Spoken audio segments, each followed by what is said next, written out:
Hey, Johnny, how you doing Hey, tonight? man. What's up? Back again for another wonderful Straturday night. Yeah. Welcome. Welcome, Welcome everybody. all in the chat and everyone out there. I gotta Uh-huh. pause it. I don't want to pause it on me. I gotta pause it on you. I've got it paused on Looking, you. yeah. Well, I don't want to look over and just see my ugly mug over there. Mm-hmm. So, man, we had 7 watching before we started. Now we got 5 watching, just like that.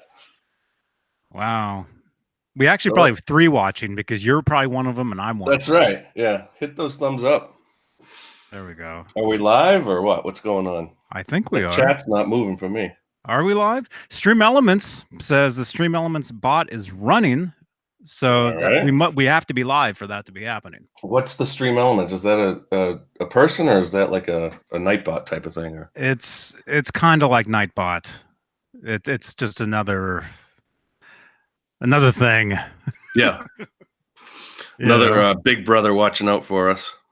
Yeah, pretty much. Pretty much. David Ennis. The man David. is in the house. David Ennis. You rock, man. Wonderful guy. Yes. Yes. Generous. Yes. Who else is out there? Tony Neville. Hey, Island Tony. Winder. Butt Cheeks. Brendan Butt Cheeks.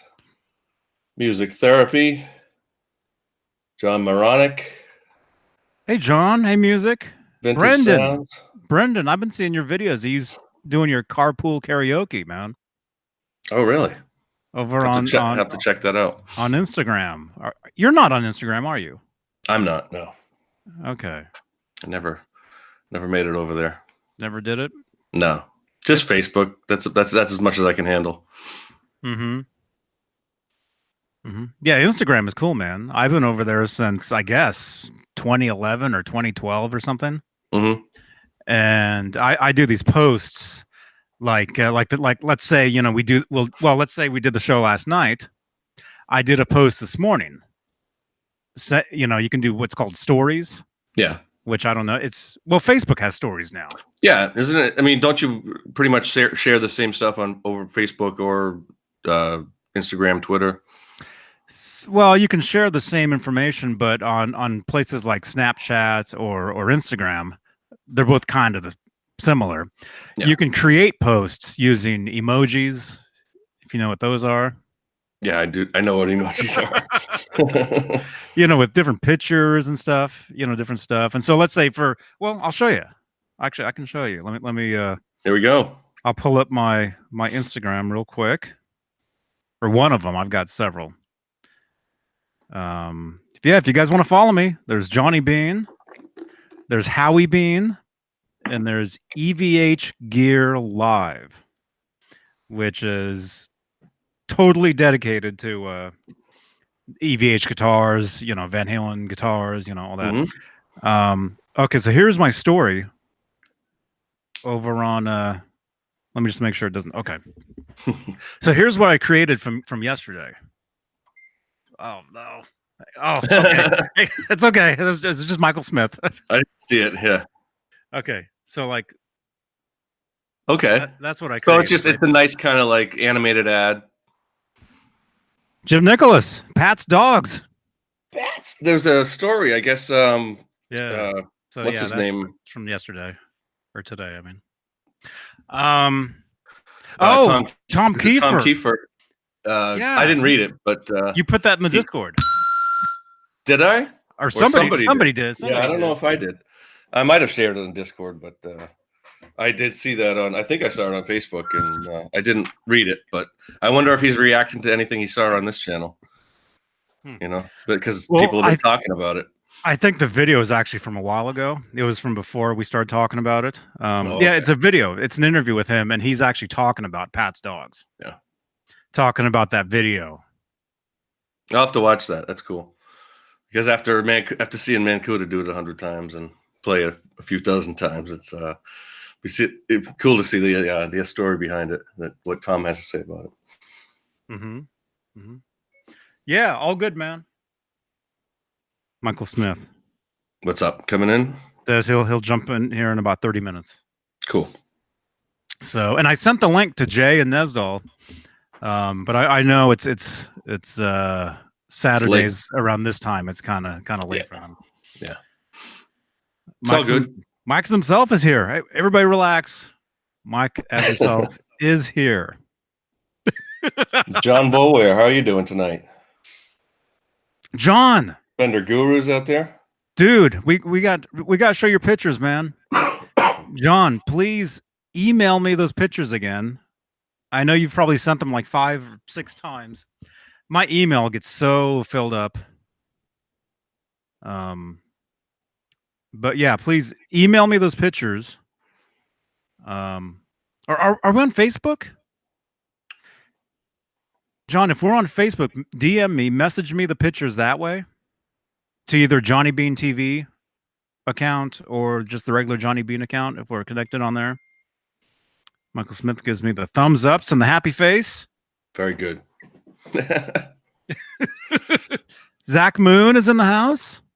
Hey, Janice. It's not Straturday where you are. It's just after. Did you guys notice on the thumbnail for this how it says we actually go live at 11:59 Eastern? Did you see that? I did not notice, but I do like the new thumbnail with the pics. Every time I was always looking for the stripes whenever I go to find the show. Mm-hmm. And for a while I couldn't find it because it was a different, and it took me a few minutes to find it with the new Pix logo, but it's cool. Cool. Yeah, that's just a random. I've got this pick box right here. Yeah. Right. I've probably showed it. You've dumped it out a few times, yeah. Yeah, I dumped it out that one time. See, I've just got this pick box here, and I took a picture. My pick bowl. Oh, there you go. Oh, there's yours.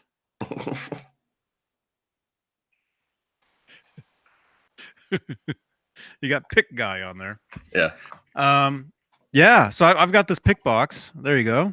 Very cool. There's a nice. Yeah, and I took just like a random picture. See how they're moving around.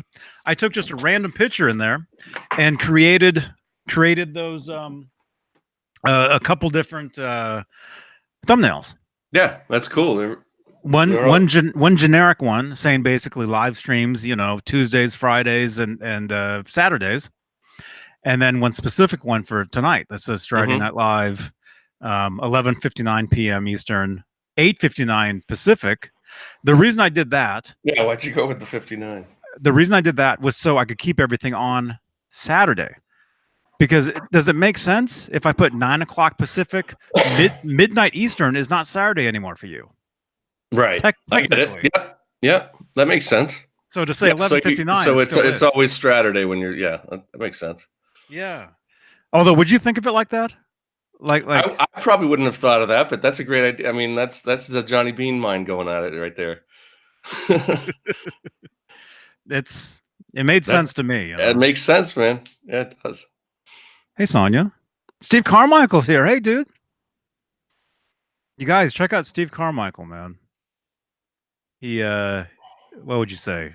Check him out. A woodworker. Oh. I think that's cool. how you would say it. Man, if I had the money, I'd love to build a woodworking studio. That was my favorite class in high school and in middle school. I loved doing shop. I built guitars in there. I built what else? I built clocks and shelves and all that stuff. But paddles. I loved wood shop. That was awesome. Spanking paddles. Mm-hmm. What was that? That was. Remember? What was that? Dazed and Confused. Remember that movie? I never saw it. Oh, come on. I know what it is. I've never seen it. You've never seen that, man. No.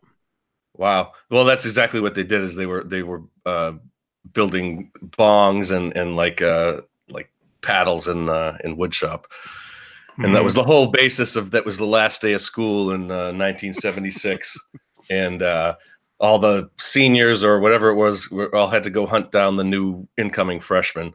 And so they built paddles and stuff that they were chasing through the streets, and, kind of an outdated thing. I mean, I wouldn't fly today, but it was cool. It's a good movie. You got to check it out. That's just the beginning. No, these days you'll land in prison. Yeah.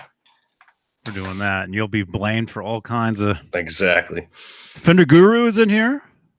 Hey, Fender Guru. Todd Graff is in here. Rob 212, Jimmy Biter, Halface. What is he? James says, YouTube's got me playing for first time since 1973. Wow. Man. Go Van Halen. That was a long time. Or Van Halen. Yeah, I mean, geez, all the stuff on YouTube, you know, and this whole community, it's great that's what got me really back into Van Halen, especially, and back into certainly playing as much as I can. Mm-hmm. It's coming up on my 2nd anniversary watching Johnny. Wow. Yeah, I think it was 2017. Right in the summer, sometime in the summer, I was trying to find information on one of the like the 5150 or something like that, and it was all the builds and stuff like that. And then I found like a 2-hour episode where 2 guys were talking about it, you and Dave, or 2 or 3 guys, you, Dave, and Rob. And then it linked to every other guitar that I was like, the Rasta guitar, a whole show about, or and that was awesome, man. And I think Jay's got the same story, but man, that got me really back into it, and I'm happy to have found you, buddy. Awesome. That's great to hear, man. Yeah, that's very cool. Good time every time we can hang out. Yes. Yeah. Steve Carmichael. Yeah, you're welcome, dude. Says thanks for the shout out. He has a couple guitar projects on his channel. Thinking about making another one soon. Awesome. Yeah, I was hoping sometime if Dave was on one of these with us, I want to get the specifics on what I need to order as far as paint, tape, and so I can maybe start doing my 78 Frankie. Making this into it. That's what I'm hoping to do, but I got to sand it down. I mean, Dave's got all the info on, the right kind of sandpaper, and like I was saying, the right color, the right white, the right black, the right. But just to get started, I got to take it all apart and sand it first. All you need is a Donald Duck sticker, man, and you've got an Yngwie. Oh, really? Well, it is. That's. Well, and the scallop fretboard, I think he used maple too. And I know it's a Jeff Beck or like an Yngwie. No, mine's the Homer Simpson instead. Oh. Night, was it Night Witch? Nighthawk? I don't even know. The Homer. I'd keep it the Homer, man. Oh, of course. That's what I would I'll keep the pick guard, I'll put it on another guitar at some point, but I do want to try and do the 78 because it's something I can go. I always wanted. I wanted to put just a single humbucker in it, so it's an excuse to do that to this. Get a neck from Warmouth or wherever. Mm-hmm. Get the Music Craft. Yeah, the curly maple or the bird's eye maple. Mm-hmm. That's cool. But that's a long-term project. We'll get there. Mm-hmm. John, that's a Steinberger Spirit. You guys were talking about that yesterday. You have a couple of those, don't you? Well, technically, I just have the one, but I've got a couple headless guitars by a company called Arbor, which they're similar. Mm-hmm. Yeah. I think something every guitarist always wanted to have in their in their collection is a headless. As soon as I started seeing the Steinbergers, right around the same time I really started getting into guitars. Well, I guess the late '80s or so. They've been around for a little while, but it was or Live Without a Net. I think was probably when I originally said that's a cool guitar and wanted one of those, but I had no clue of what it was. I just thought it was And I think I said this last week. I thought it was actually like a full-size guitar that you took pieces off of. So I thought Ed came out with the Kramer, the 5150, And then between songs, Oh. Summer Nights, he took a couple pieces off of it just to make it that much cooler. It's like, it's getting hot in here. We got to start taking pieces off. We got to start taking our Sammy takes off his sports jacket there, Mikey too. So I was just watching it last night. Again, something. Just sharing some of my first impressions of it. That's pretty cool. I mean, that's not a bad idea. I'm sure they made kind of something like that, but there wouldn't be any really practical purpose of it. Actually, wasn't the very first electric guitar? Is John Biel here? Oh, there you are. Look up. I got it. What do you have, a wig? Hey, Thomas. I don't know where he's going. Oh, my pants are falling down. Oh, oh, there you go. I was gonna say, you'll probably okay. You'll find it in there. Once you find it, I'll. Is it the frying pan or the log? The log. Okay, it's gotta be in here.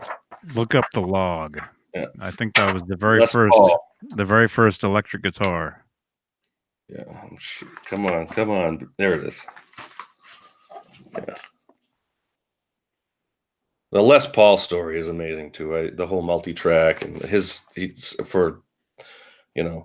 everything that he did, not only creating the Les Paul and creating, some early electric solid bodies and but the whole multi-track recording thing and what he used to do with Mary Ford with like the tape echoes and loops and all that kind of stuff. Amazing. The PBS has a great documentary on him. Have you ever seen that? Les Paul, was it Chasing Sound or something like that? I might have that. I don't know if I've actually seen that, but I'm sure I'm sure if there's something on YouTube, you can just put it we can put it in the Discord. Yeah, it was a PBS documentary, like American Experience or American Masters or something. But it's a good 2-hour documentary all about Les Paul. And, it's probably online then. It's probably on PBS's website. Yeah, exactly. But what were you going to say about the log? I was going to say that Todd Graff has actually seen it. Oh, what, really? Where is it today? I wonder. That's what he says. That's what he says. That is the first electric guitar, right? Isn't it? Well, the first like solid body. I mean, it wasn't really. I mean, you got before that like stuff like this, which was they're semi hollow, one pickup. Yeah, all those jazz guitars. Yeah, with F holes. This had. I mean, this still had the F holes, but they didn't do any purpose. Yeah, but the whole reason I'm bringing that up is because I think those sides come off. Yeah, yeah. So it's just like what you were saying, how Van Halen comes out with the full guitar, then comes out with half a guitar. Yeah. I think. And you got the frying pan was really but that really wasn't. That was like a Hawaiian guitar, kind of like a lap steel. Like I was the frying pan. Yeah, that looks like a slide guitar. Like a lap steel. Yeah. Yeah. But man, the hit. Yeah, and there's a couple of great documentaries on the history of guitars. BBC documentaries that you can find online. Oh, cool! Great hit, just long, like even like kind of obscure histories of the instrument. Pull up my pants here. Oh, look out! Shorts are coming down. Still getting over my cold here, but I'm doing a lot better this week. Oh man! Hey, Brick Breaker. Hey man. Metal Mike 1550. Hey, dude. Good to see you, guys. Been digging your Facebook posts, man. The log was on display at a museum in Milwaukee. Wow. I mean, that's a legendary. I mean, that could be at the Met, How do we know it's not there right now? It could be. That's what I'm saying. It actually could be. Yeah. But I don't know. I wanted to get over there at some point. I mean, maybe during the summer I'll get over there. But you gotta get over there before Dave. I know it's good there, man. Well, I'm sure Dave's dragging his feet. So he lives, literally probably a half hour from there, and I'm probably 4 hours away, and I'll get there at some point.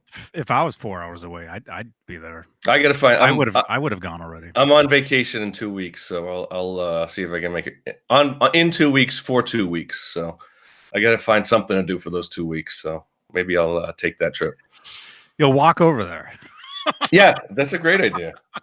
You know, it's summer, you know, and you can get in the nice weather and take a brisk walk. Mm-hmm. But yeah. That's cool. So what were we talking about earlier? We were talking well, about before we went on here. How did we even start that? Why were we? Well, yeah, we were talking about like guitars that came apart. It's because I said to you, I'm like, hey, when we first saw each other on the video, I said, hey, what's the haps? That's what it was. I said, what's the hap? I said, what's the haps, man? And then I told you that I was a guest on a the radio show, on a college radio show. This was in probably 2001, which I guess was a long time ago now, but it seems like yesterday, but not really. It does seem like a while ago. 18 so years ago. That's unbelievable. I was talking to, as a matter of fact, the guy who I used to come on his show when I was in college, buddy of mine who's down in Connecticut. I was talking to him the other day. I haven't talked to him in a while, a friend of mine. 40, Mike 40. Mm-hmm. We call him 40. Does he still have his show? No, this was, I mean, back when, I mean, he probably had it for a good 5 or 6 so years. But I know a guy, dude, I know a guy. I know a guy that's had the same radio show on Berkeley, on KALX in Berkeley. It's a real station, you guys. It's KALX. That's the Berkeley College station. Is it like, all right. I don't know if it was LAX Airport. I know a guy who's had his own show on there for over 20 years. Wow. That's cool. I mean, there were a few guys who probably every day, same time, 20 years. Man. Same show. And it's a college radio? Yeah, Berkeley. Wow. It's on the campus of Berkeley. UCLA? UC Berkeley. Wow. But anyway, I did a radio. I had a friend of mine who had a DJ. She had a slot at like midnight to 3 or something. And was this? Yeah, this was at Calix. This was in Berkeley, and I remember sitting in on her show and being like a guest, like what we're doing here, right? And talking on mic. Excuse me, I have to hang on. Just had dinner, you guys. But I remember she would, she would play music. Yeah. So she'd actually be spinning actual records. Right. Vinyl.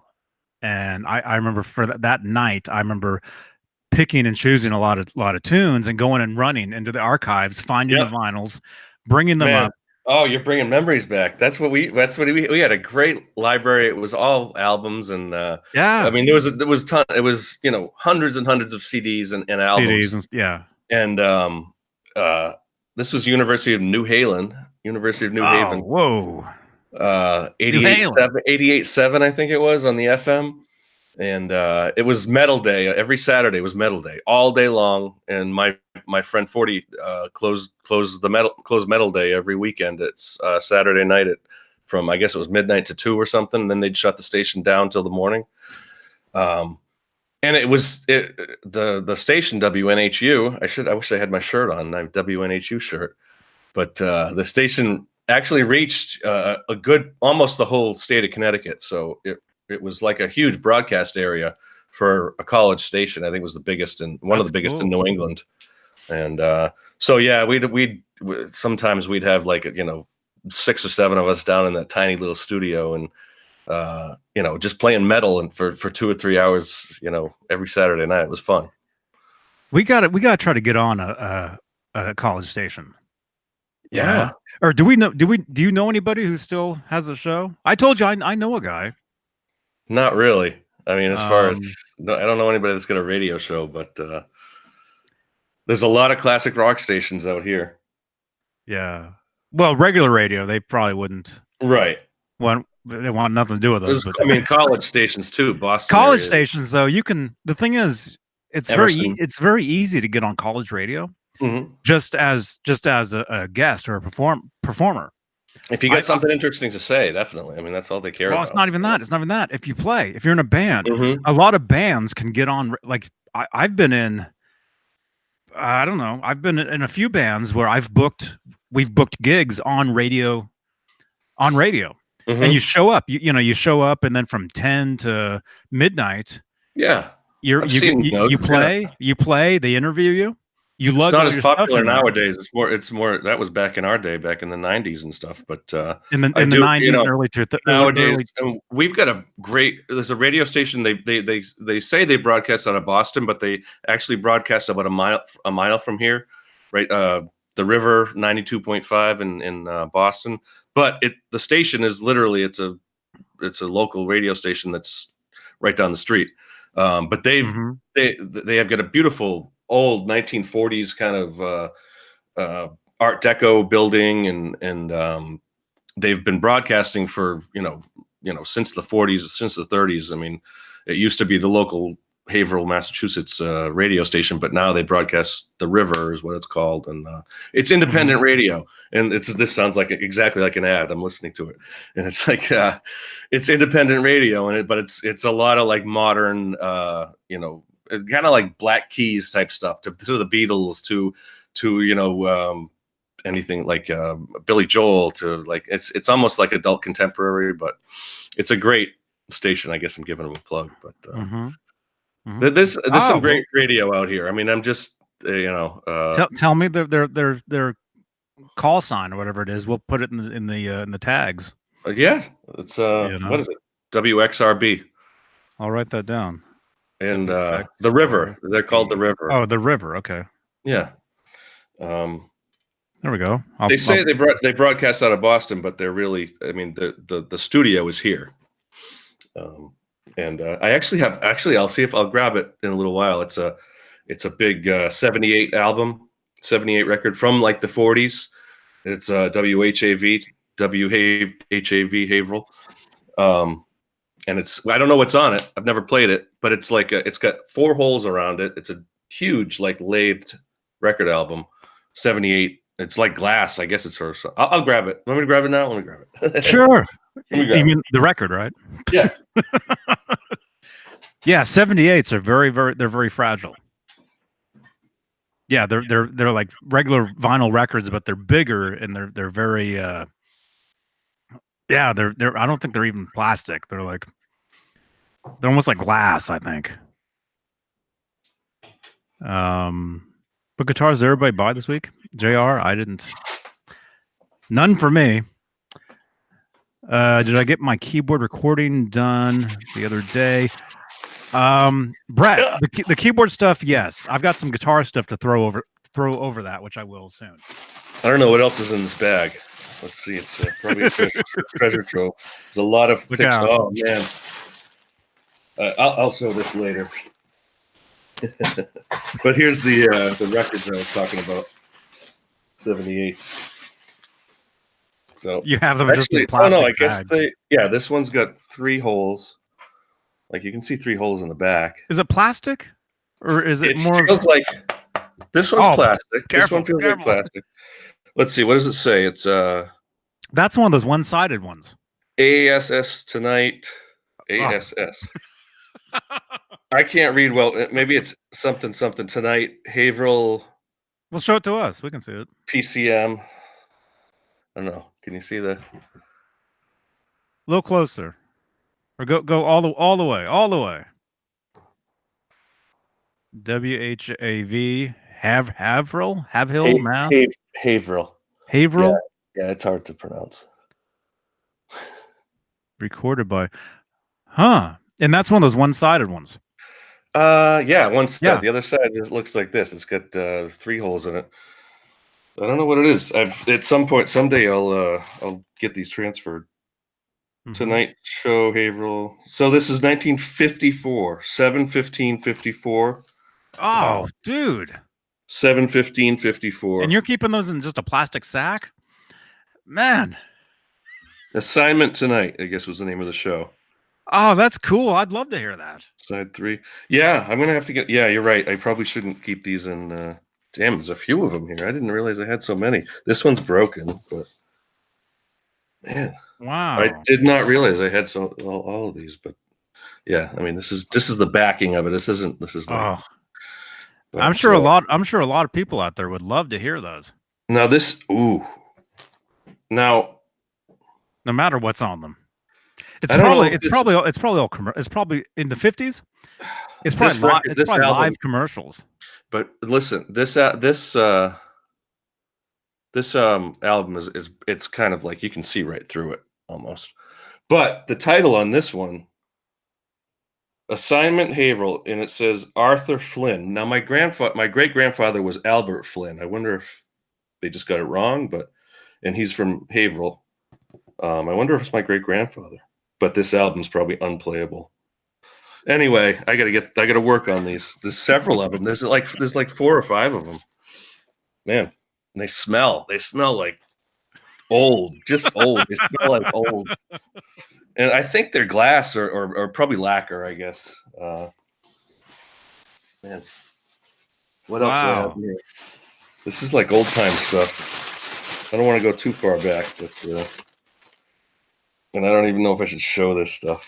Digging through the trash, huh? This is a band I was in for one summer. I'm not the guy in the dress. That's me in the blue. I'm in the blue. It's that is you. I don't know why he wore a dress, but here's us live at the VFW. He's playing my Kramer. He's playing my Focus. I'm playing either this bass back here or my old Ibanez. Wow. It looks like a 1950s dance or something, but it looks like a 1980s dance, really. Yeah.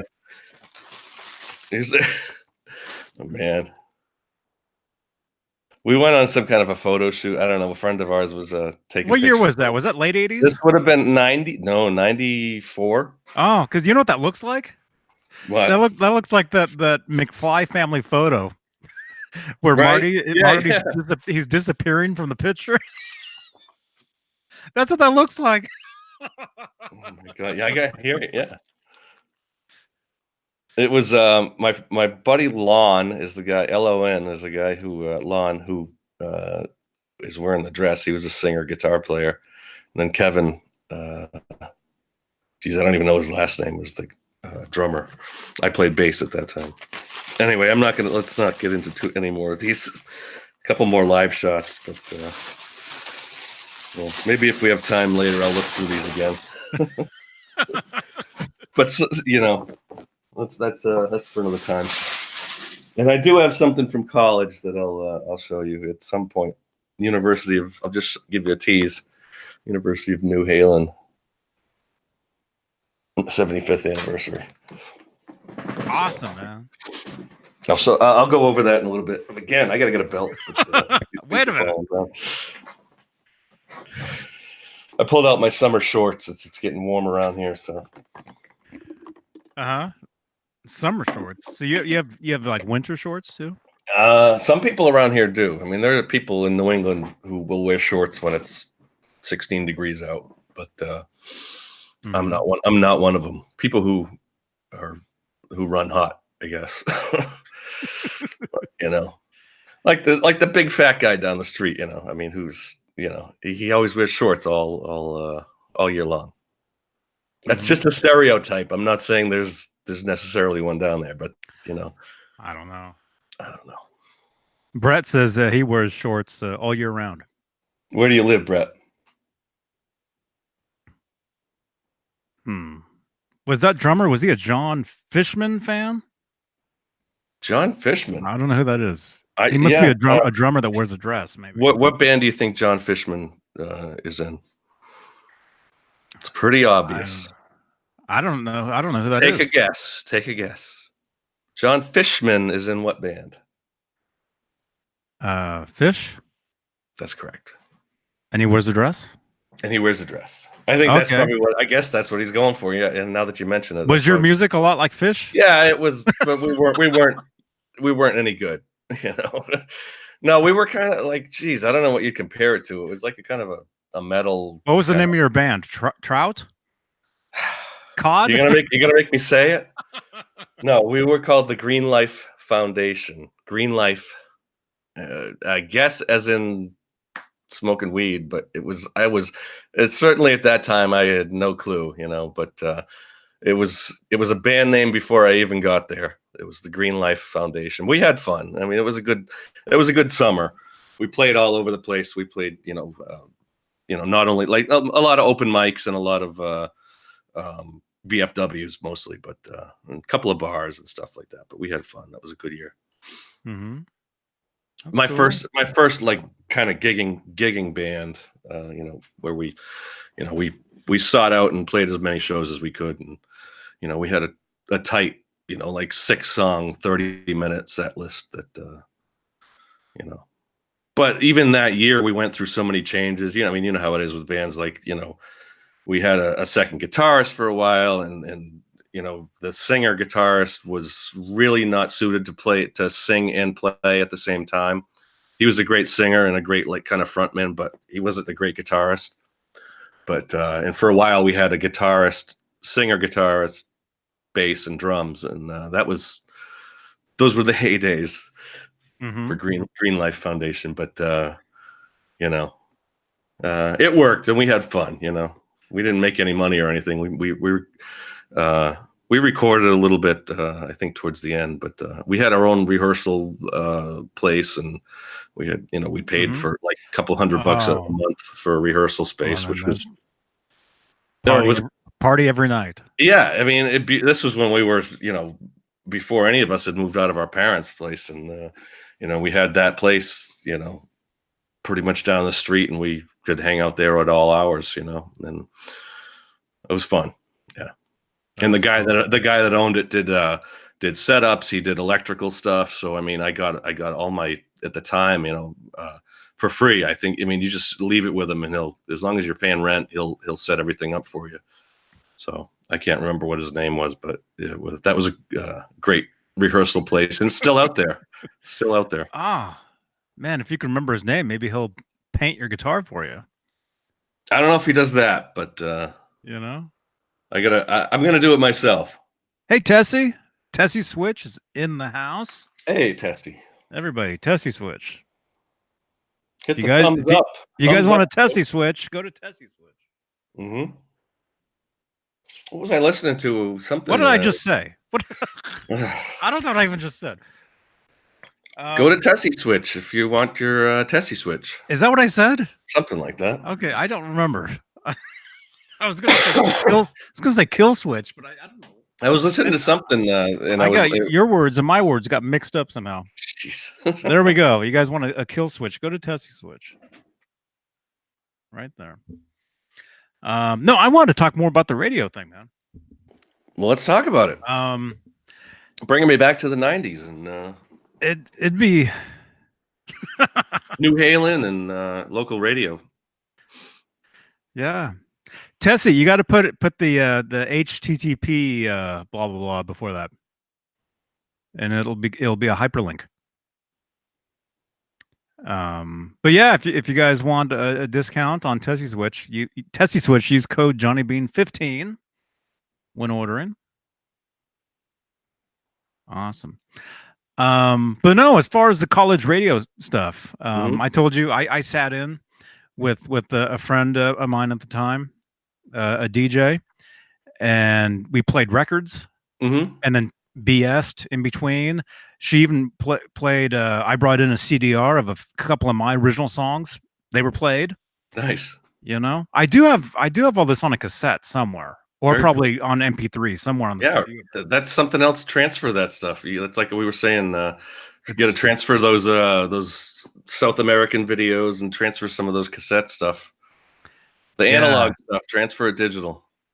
Yeah, I gotta get on that myself, like those albums, those 78s over there. I'd be interested in hearing that stuff. I found a place local that does transfers of that stuff, so I'm gonna get on that because now that I see that my great grandfather might be on there, that I'm gonna check that out. If it's good, it says Arthur Flynn, I think it said, but my grandfather was Albert Flynn. But I don't know how I came across these. It was my grandmother, I think, who had them. So, well, then that's probably him. It's probably him. So I got to get that. I'll get on that soon. Keep that stuff. Take that stuff out of the garbage bag and put it put it on a shelf, man. Yeah, I gotta find some kind of a sleeve for him or something.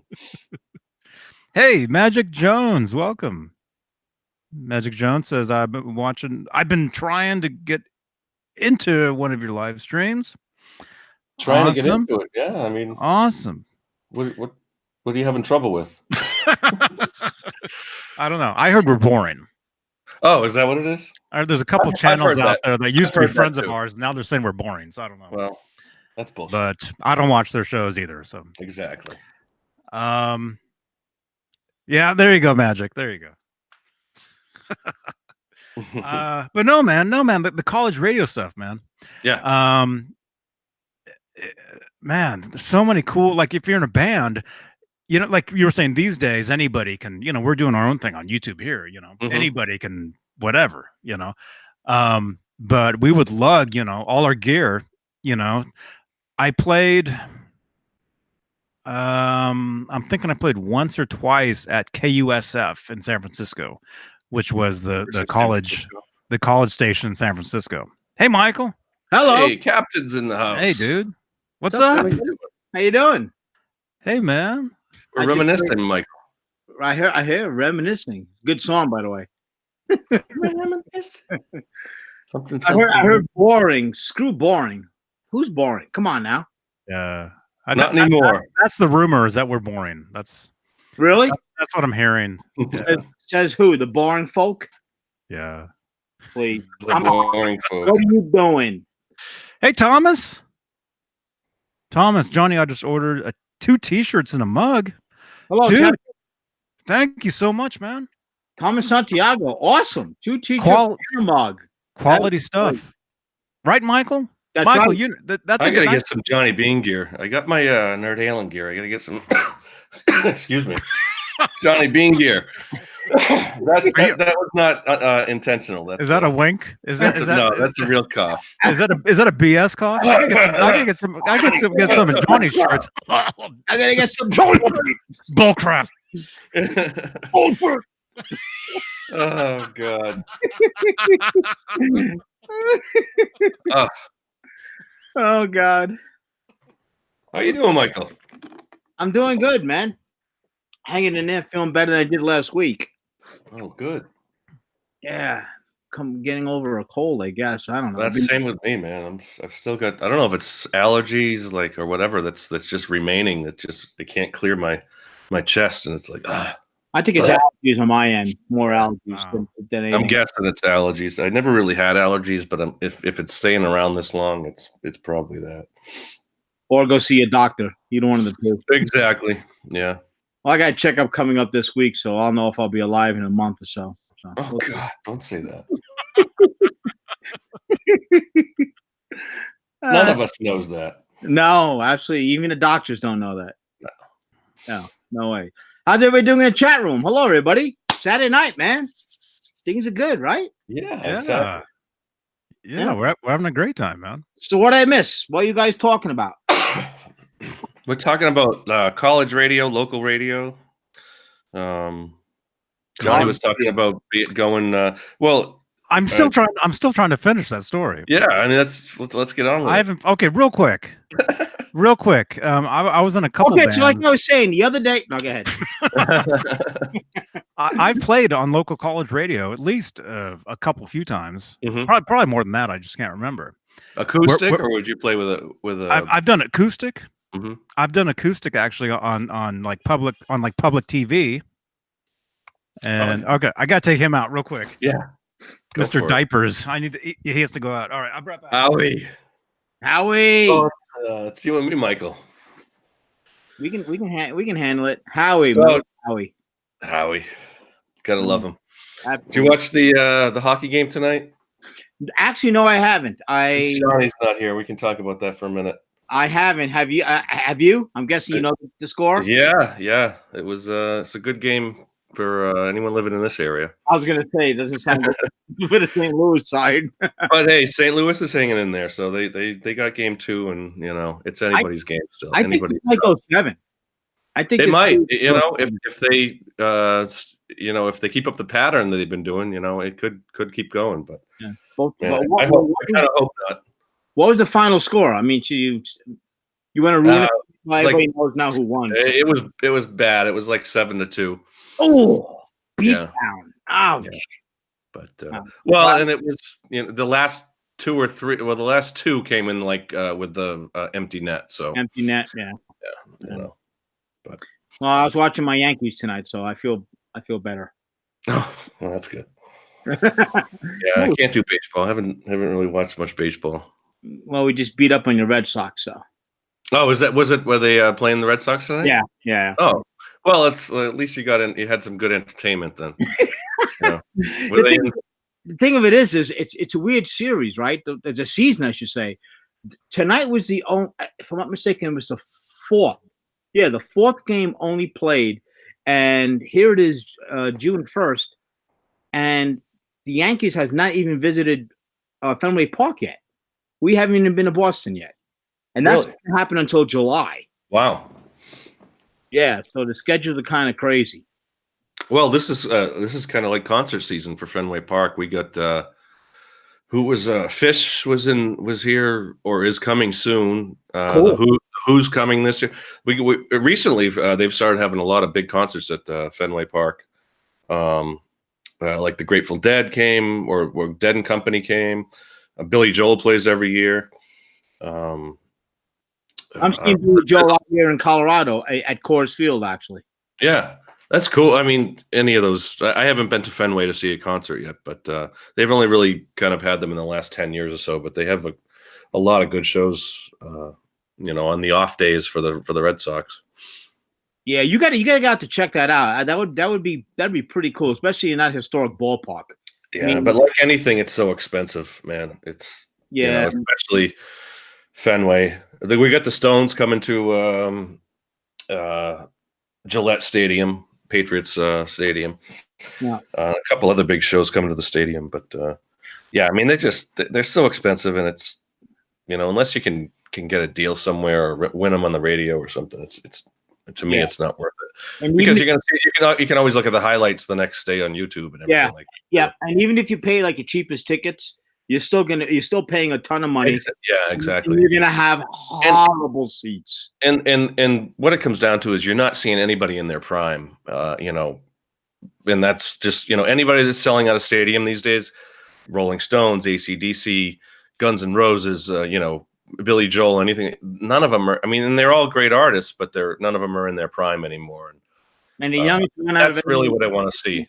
The youngest one would be Guns N' Roses. Think of that. Yeah, I mean, and you get like, who was it? Is it Ed Sheeran or the guy that plays acoustic? And he solo. This guy sold out, 65,000 tickets at Gillette Stadium.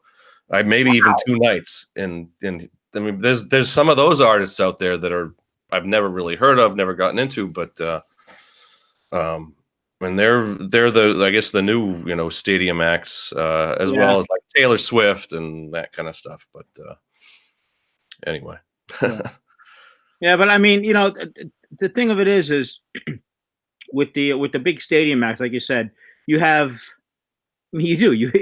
they're all getting up there, right? And I just heard that I put it up, I think it was last week or whatever. That's just Sabbath, right? They want to tour one more time. They're looking for one last hurrah with Bill Ward. Is that going to happen? They just did a whole tour without him, right? Another one. It's like those, they've just been pushing it. And, I wish I had seen Sabbath in 1975, but I was 1 year old back then. And that was the only era that I would have wanted to see them in the 70s. And, it was impossible. And then Ozzy on his own, I mean, he had good nights and bad nights, but most of them were kind of a drunken mess from what I've seen and from what I've heard. Yeah. He had, a couple of, years where he pulled it together, but, the Who, I mean, I saw them in the 90s with John Entwistle. So that was probably, more or less them in their prime. What year did you see them? It wasn't Keith Moon or anything, but it was 96, 97. I saw them at Meadowlands. Well, it was the arena, Meadowlands Arena. Right in the Burn Arena. Yeah. Yeah. Quadrophenia was when the first time they came back with it was what was it, 20th anniversary, or the 96 would have been like the 20th anniversary of Quadrophenia, or sometime around then. The band's in their prime. That's what I wanted. I'd rather watch a good video DVD or something from, back when they were in their prime than go see them live when it's, the Rolling Stones on their 60th anniversary. Yeah, and they price out so many hardcore fans too. I mean, that's just the way it is. It's reality. Yeah. I mean, I get it. They have to make money because they're not making money the way they did.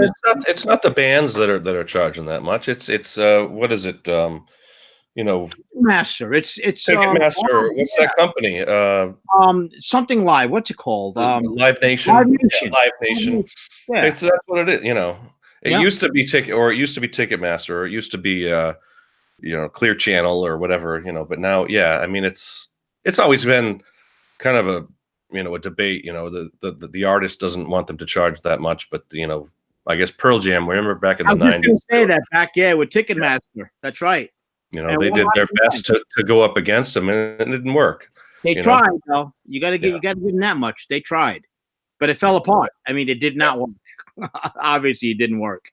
Yeah. I mean, you literally cannot go ahead and buy a ticket unless it's a small artist, right? You cannot buy a ticket from an artist and and I'd rather pay the $25 to go see someone at a club that's actually going to put on a great show and give it their best than someone who's been out there for 40 or 50 years and is just going through the motions. Yeah. But speaking of, I haven't been to a live show in years. I can't. It's been. I was a while. just going to ask you that. When was the last show you saw? The last big show, like an arena show. Yeah. Man, it's been probably it's been over 5 years, like 5 or 10 years, I guess. Wow. I think the last one I saw was I saw Bon Jovi back in what was it? I don't know, sometime in the late 2000s. So that was 10 years ago. That was I never saw Bon Jovi. Yeah, that was actually the second or third time I'd seen them, and it wasn't really by choice. The girl I was dating was, and it was an awesome show, and I certainly wouldn't complain about, And was Tambora playing still, Richard? Yeah. Okay. And Nickelback opened for them. Not that I'm a Nickelback fan, but it was, but they, Bon Jovi's still putting on great shows. I mean, as much as they're another one that's kind of certainly past their prime, but he runs. Is Tambora? He's been in and out. Is he with? He has been, in and out. Yeah. I mean, if I'm not mistaken, the last tour that last time I heard when they were touring, that he wasn't in the band. Yeah. He keeps bouncing in and out for whatever reason. I mean, he hasn't been there for years. Right. Well, hasn't he been in and out, but mostly out? I thought he was still involved with the band somewhat, but he hasn't been touring a lot. They have 2 other guys now. Wow. They have let me think. It's got to be somebody big. I'm sure I've heard of it, but I can't remember who it is. Bon Jovi. That'd be Phil X. Okay. Oh, really? Okay. Yep. He's in there, and then what's his name? I ran into him at NAMM. I passed by him on the street, and I'm like, hey, John Shanks. Yeah, John Shanks. I passed him on the street at NAMM, and just like in the dark, and I'm like, hey, John, and I think I scared him. I freaked him out. He's like, oh, in the dark. Yeah, he was surprised somebody passing by with a backpack in the dark knew who he was. I'm getting mugged over here by Johnny Beane. Yeah, I think I freaked him out. But yeah, John Shanks. Yeah, so John Shanks, and there we go, Tessie Switch. Yeah. Yep, there you go. They're the 2 players in Bon Jovi right now. Okay. Yeah. All right. Well, Bon Jovi runs that band literally like a business, and he always has. Yeah. He's a smart dude. A girl I used to work with when I was doing concert production, she's their lighting, or at least a few years ago was their lighting director. They had there was a show called you guys know Access TV. Oh yeah. They Yeah. play concerts and stuff. There was a show called Tate Stages, which was a staging company, a concert production company, and they did a couple of shows on Bon Jovi. And a girl that I used to work with is now their lighting director. Her name was Sooner, but it's cool to see her. Yeah, they interviewed her, and they showed a lot of behind the scenes production stuff. They did Metallica. They did I think Def Leppard, and it was I don't know if it's probably on YouTube or whatever, but Tate Stages was the name of the show, and it was just behind the scenes of concert production, which is really cool. I don't know if they're still on, but they did at least a season or two on Access. You can probably find them online now. Yeah. They're out there. I'm sure the company's still there. They've been around for years. Cool. How about everybody in the chat room? What is the last big concert you saw as far as farewell tour or something like that? I'm just curious because I'm going to see, like I said, I've seen Billy Joel a bunch of times. I've seen him again on his farewell tour. I just saw Elton John's farewell tour. That was my first big concert with Billy Joel at Worcester Centrum, 1988, I want to say, 89, Stormfront. Stormfront, great album, by the way. The first show of the tour, and he played like 3 hours. It was a great show. Awesome. Yeah. Awesome. Yeah, I'm curious about what band y'all also saw out there. I mean, Def Leppard, Hysteria, yeah, and any of the '80s Def Leppard would have been amazing. Especially, I mean, the obvious Van Halen, 80 through 80. Well, Steve, as far as arena shows, 80 through 84 would have been. Steve Carmichael's going to see Kiss in April. I'm going to go see Kiss. I made my mind up. I was so on the fence, but I'm like, you know what? I always liked Kiss. Never ever saw them out of all the bands. Oh, really? Yeah, and I was going to say, does Paul Stanley actually lip sync? I've seen people going back and forth on that. You got to say yes. I mean, the evidence is probably there, but I've never seen him. And Paul Stanley, I love his voice. Always have. Yeah. Maybe on some of the hard parts, I could see that, but I'm sure most of it is live. I would think, he's all about professionalism, and they're a huge, they're hardened veterans out there, and I think he knows what he's doing. So absolutely need to do that. Absolutely. So I'm gonna go check that out. I'll go ahead and rob somebody to get the money to see it because it's a lot of money. So Tessie switched up Roger Waters recently, a few years ago. That's another one I would have loved to have seen. Pink Floyd or David Gilmour, Roger Waters. I've seen Floyd. I've seen Roger Waters do The Wall twice. Wow. Both time they came through Denver. I was there both times. Phenomenal show. When did you see Pink Floyd? I saw Pink Floyd at Yankee Stadium. In fact, when he recorded it, I was at that show. Yeah. What year was that? During the 90s. Yeah. So like the Division Bell, the kind of farewell tour, or the last big major tour they had. Yeah. I wish I had seen them there. Yeah. And they recorded Pulse. I think it's Pulse. Yeah. I think they did. I think there was video to that. Yeah, there was. Yeah. Pulse had but that was filmed in London, the video. I'm sure that the Yankee Stadium's probably out there somewhere. No, it's out there somewhere. I saw them there, and then like I said, I saw Roger Waters' last tour for his last solo album. Yeah. Mm-hmm. Yeah, I love Floyd. Always loved Floyd. Oh, yeah, definitely. So good. Man. Did you guys ever hear the Roger Waters collab with Eddie Van Halen? Wasn't it the Wall back in an anniversary of the Wall, like 1990 or something like that, or late 80s? Mm-mm. Now I have. Now just to pause, I seem to remember a video cassette back in the day that was something about the Wall. This would have been the late 80s, and it had Eddie Van Halen on it. I don't know if it was like a tribute back, like when the Wall, the Berlin Wall went down or something like that. But anyway, go ahead, Johnny. What's it from?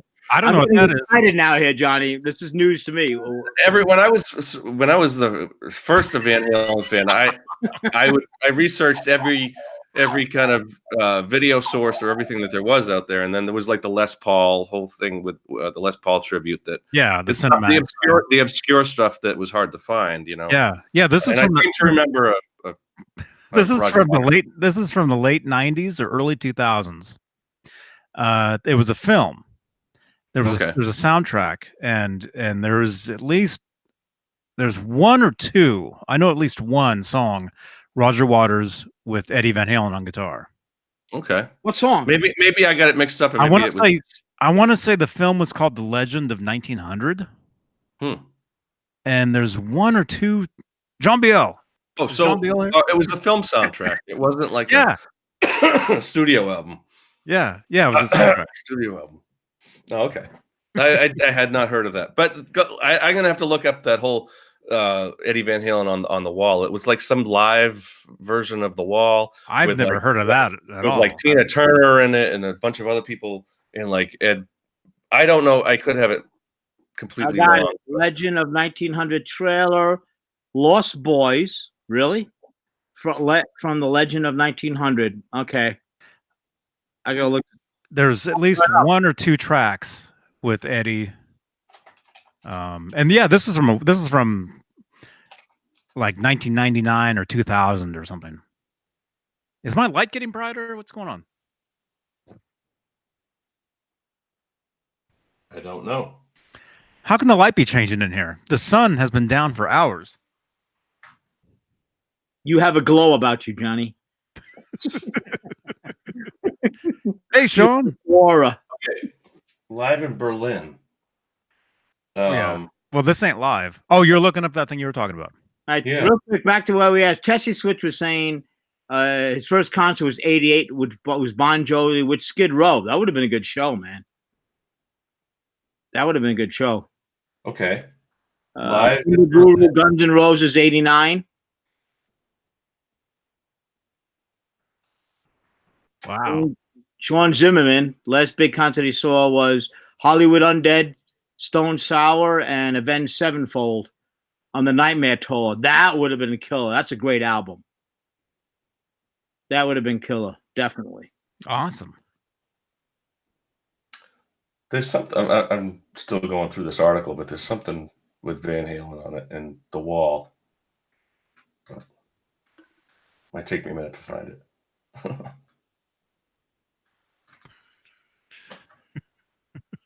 Well, it says, Live in Berlin. Roger Waters discography, Live in Berlin on the vacant, blah, blah, blah, Eddie Van Halen and Roger Waters. It's because it kind of, anyway, I'll look at it at some other point, but I don't want to, take 10 minutes to find out what it, but I seem to remember that back in Strawberries Records and Tapes, 1988 or whatever, late 80s, when I was, I first saw Live Without a Net and all that stuff, and Song Remains the Same and stuff, and that they had a small shelf with videos, and I seem to remember seeing Eddie Van Halen on something with Roger Waters on The Wall. Berlin, 1990. The end. Wow. I don't know. Then there was never heard of that. The Les Paul special. Les Paul and Friends. Yeah. It's a purple box. Can I say that on here? Right? It's a Les. I don't think that's a problem. It's a.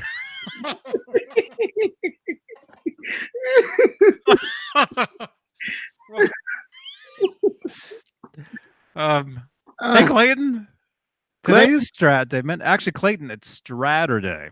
Straturday. So we call it Straturday. And I bought the domain, so don't even try. So you can say it as many times as you want. Yeah. Straturday Night Live. I own.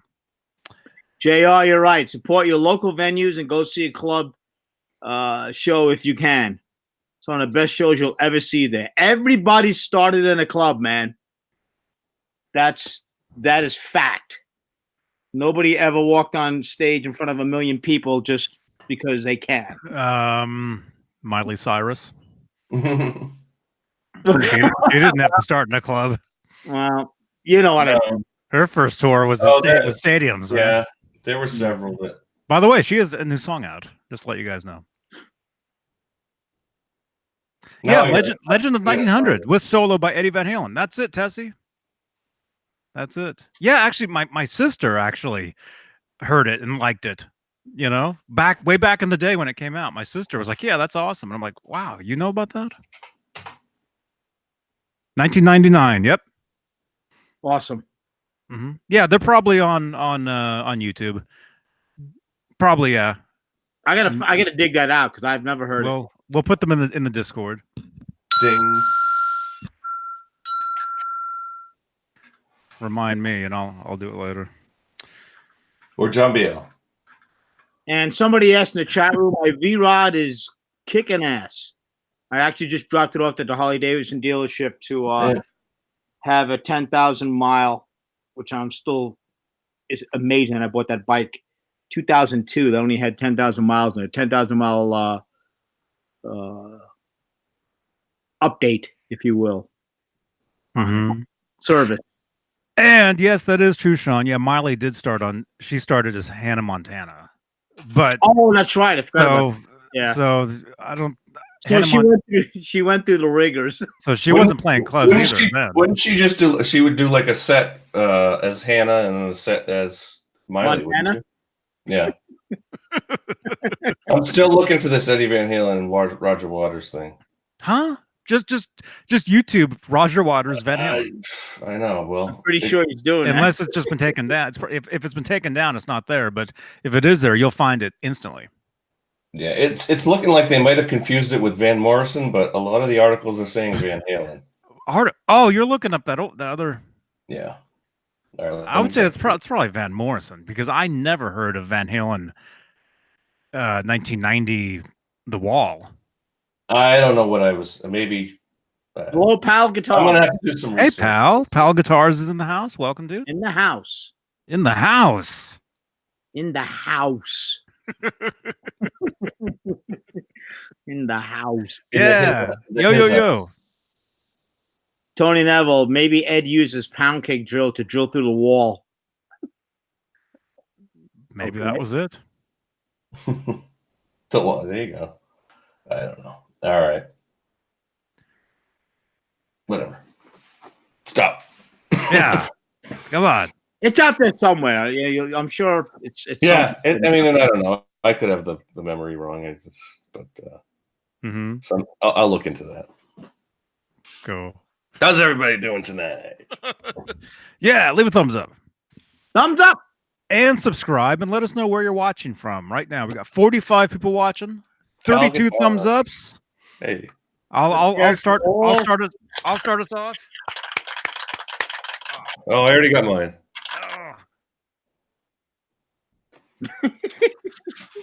You got that all right? There we go. In the chat, let us know where you're watching from. I'm in Santa Cruz. Started to wake Nightbot up so I can get some of those links out of here. Come on. Sell more shirts. Come on. Thank you again for buying the t-shirts and the mug. Thank you so much. That's Norway. Ooh, and that's some quality stuff. It is. It is, isn't it? It is. It is the best t-shirt you've bought off any of these channels, isn't it? Quality wise. It actually is. 100%. It actually is. Yeah, I've worn it like a million times. Mm-hmm. No, I've worn it. All kidding aside, it's comfortable. Watched it a bunch of times. So soft. Good stuff. What company do you use, Johnny? I use a company called Red Bubble. Red Bubble.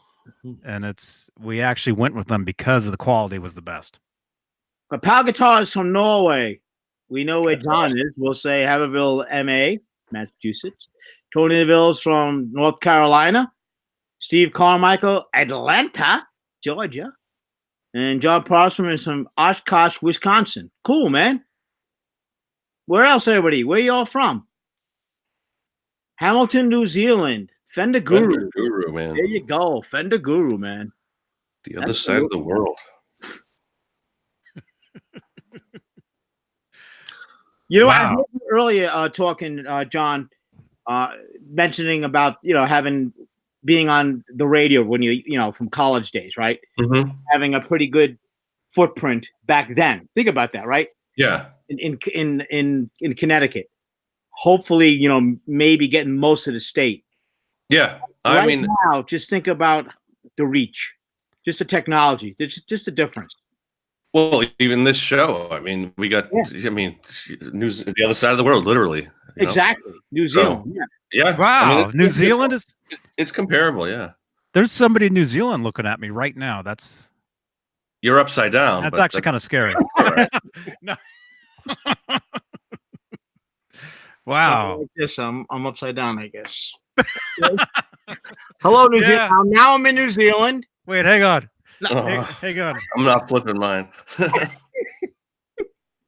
There you go. Okay, this is how I look. Is this how I look in New Zealand? Exactly.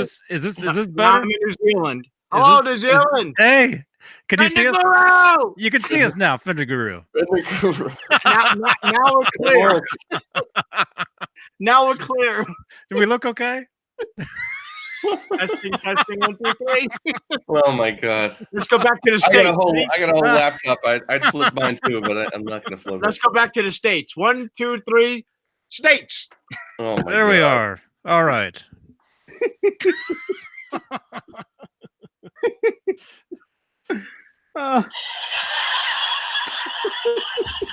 Oh my goodness. There we go. Oh, that's good stuff. Like you said, you guys should compare which direction the toilets flush. We should actually do that. Yeah. We should do a Fendiguru. live. Come on.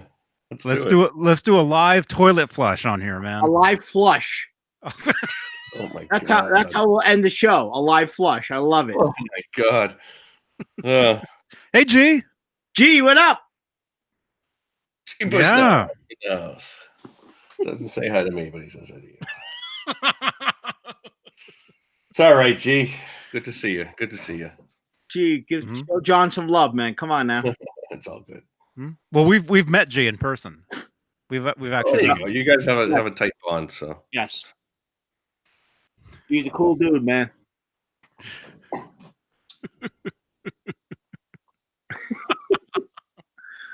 Oh, that's good stuff. Oh, hey, Simon. Simon Williams is in here. Simon, morning, man.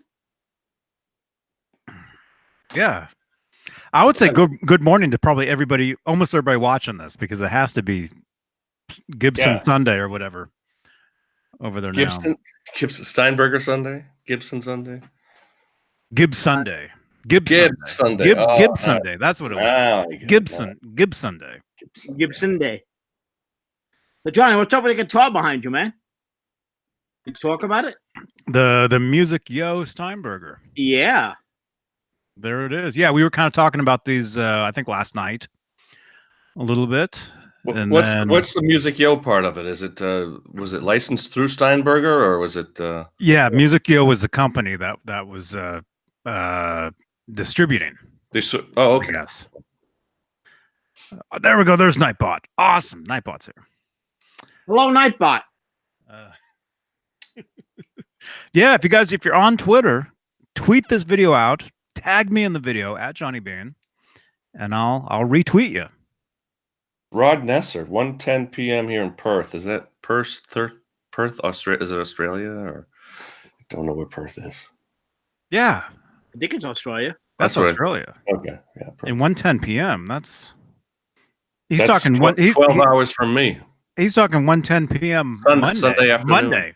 Sunday. If he's Monday, he's really out there. Yeah. He's a missing link. Oh, Cheers. Tony Neville is yelling at you. Plug it in, Johnny. You guys want to hear that? Okay. Yeah. Sure, man. All right. Definitely. All right, I'll plug it in. Let's see it up close. What kind of bridge is that? Just get some cables going. Johnny's gonna plug it in.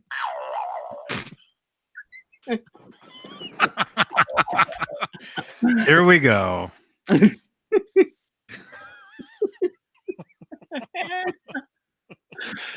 Oh, it's awesome. With the laughing. Oh yeah. All right, I got to change. Wait, can I still do that? Oh, here it is. I got to change my settings here. There we go. Do I sound different? No, not Is at my all. audio a little different? Am I lower at all? You sound the same to me, at least. Chat room, you sound different. John, Sounds fine. sound the same, A little right? different. Better or studio quality. Well, I'm deaf, so it don't make a difference.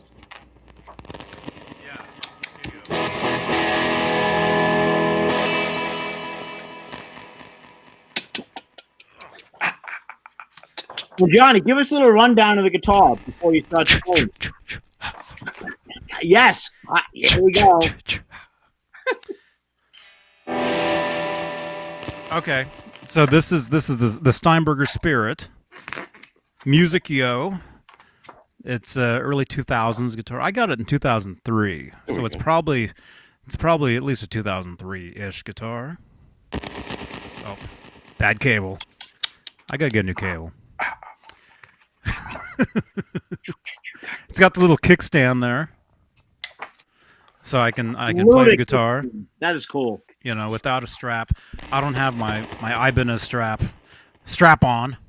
There we go. I keep thinking that's me. That sound, it's just like, you know, when you hear that in your headphones, you think, oh, something's wrong.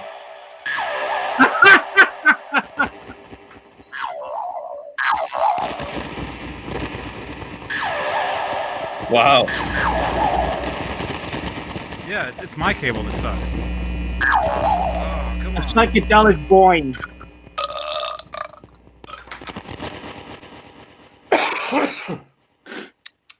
There we go. Tessie, John, Tessie Switch is saying, get a bullet cable from him. He'll give you a discount. Right? There you go, right there. Tessie kicking ass. Awesome. I need a new cable, you guys. My cable sucks.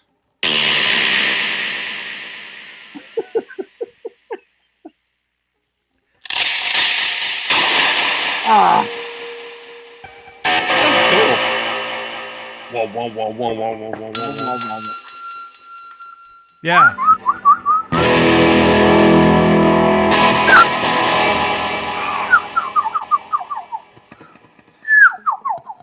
Here's here's the guitar. Here, let me hang on.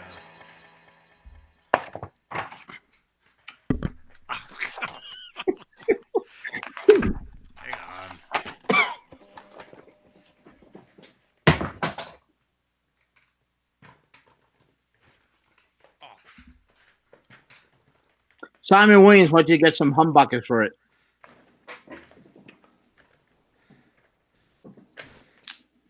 Huh? For this?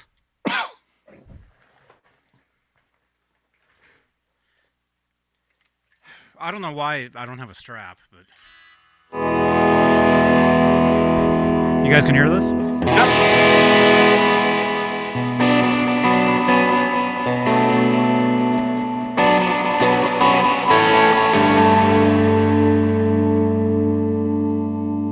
Lots of reverb there.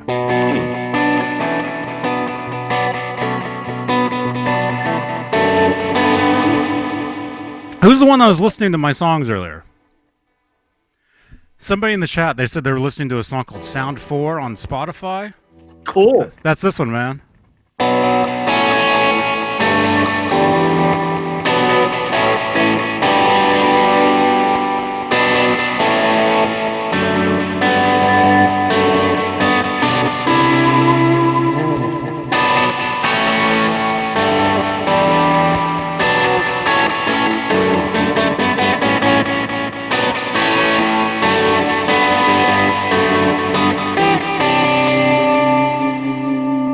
And I've since I recorded that song, I recorded it like 10 years ago.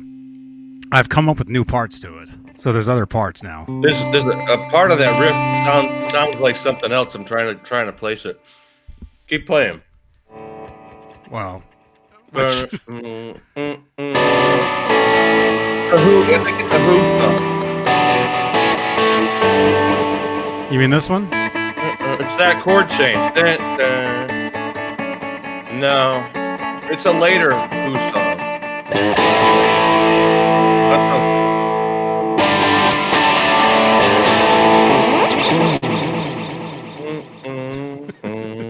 It's the Yeah, what song is that? Dun, dun, dun. It just goes to a different note there. I don't Yeah, know. that's the Who. I don't know. Does anyone hear that? Brett McCord does. Sounds good. Can't place the name of the song. Mark Dillon said it was magic listening to it. What? Mark Dillon said it was magic listening to it. Well, it Awesome. sounds great. It does. It sounds great. Man. Awesome. Absolutely. Yeah, the guitar's cool. I mean, it's cool, except for the cable or the jacks. Where'd you get the guitar from, Johnny? Tell us. I got it from a used shop in Berkeley in 2003, but you could actually order these guitars online at the time, I think. Okay. And if I can say this, Yes, you can. they actually, the Music Yo website at the time actually had a section of not endorsed players, but just people that played their guitars. And they had a picture of me, a live picture of me playing this guitar on their website. That is awesome. I remember. Wow. Yeah, it was cool. It was cool. Yeah, this was like a main guitar for a little while. And I actually recently just changed the strings on it. And it's great.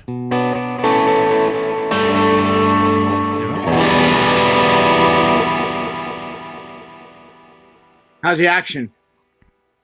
Action's awesome.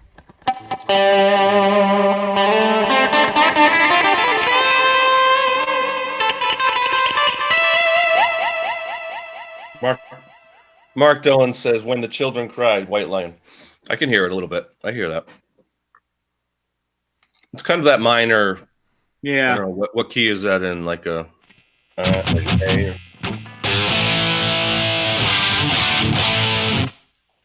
There you go.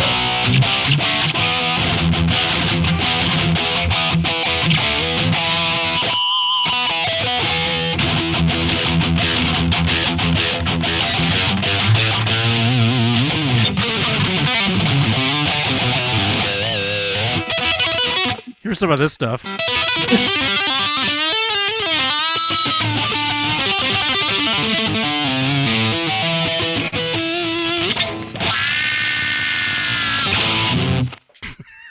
That sounds great, man. Oh yeah. All right, thank you.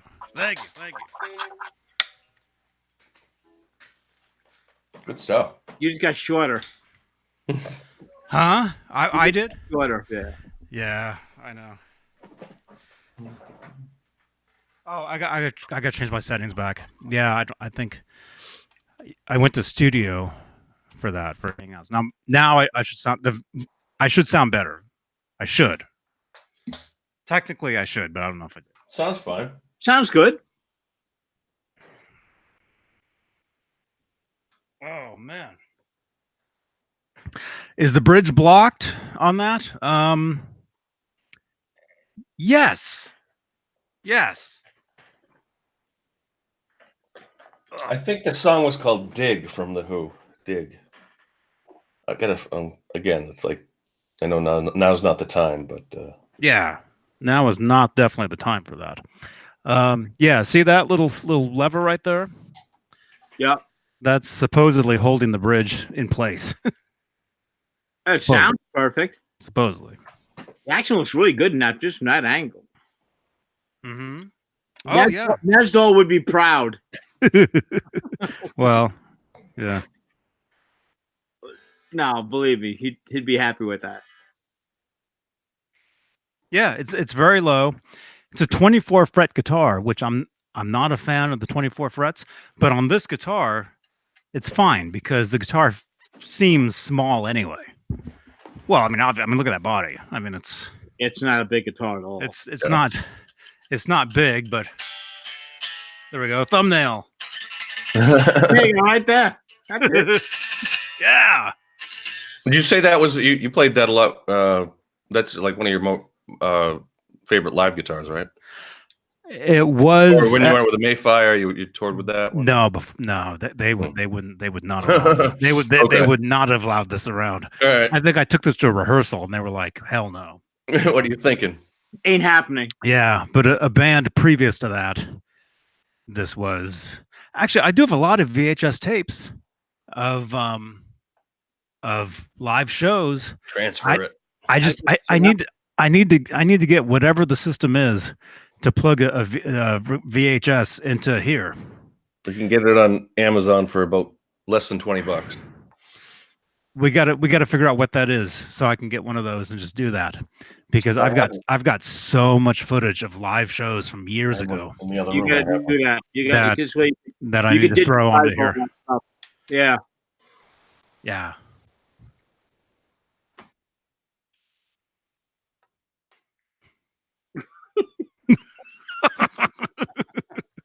Yeah. Anyway, cool guitar.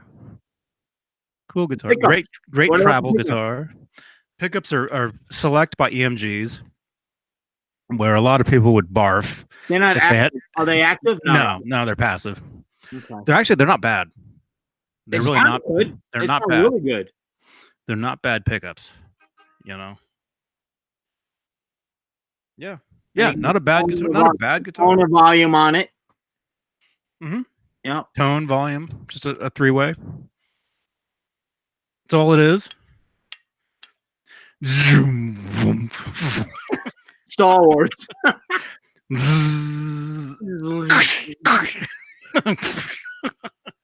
John. Here we go. Here we go. Here we go. Where is it? Oh, here we go. Oh, yeah, that one. Oh no. Here it is. Here it is. Here we go.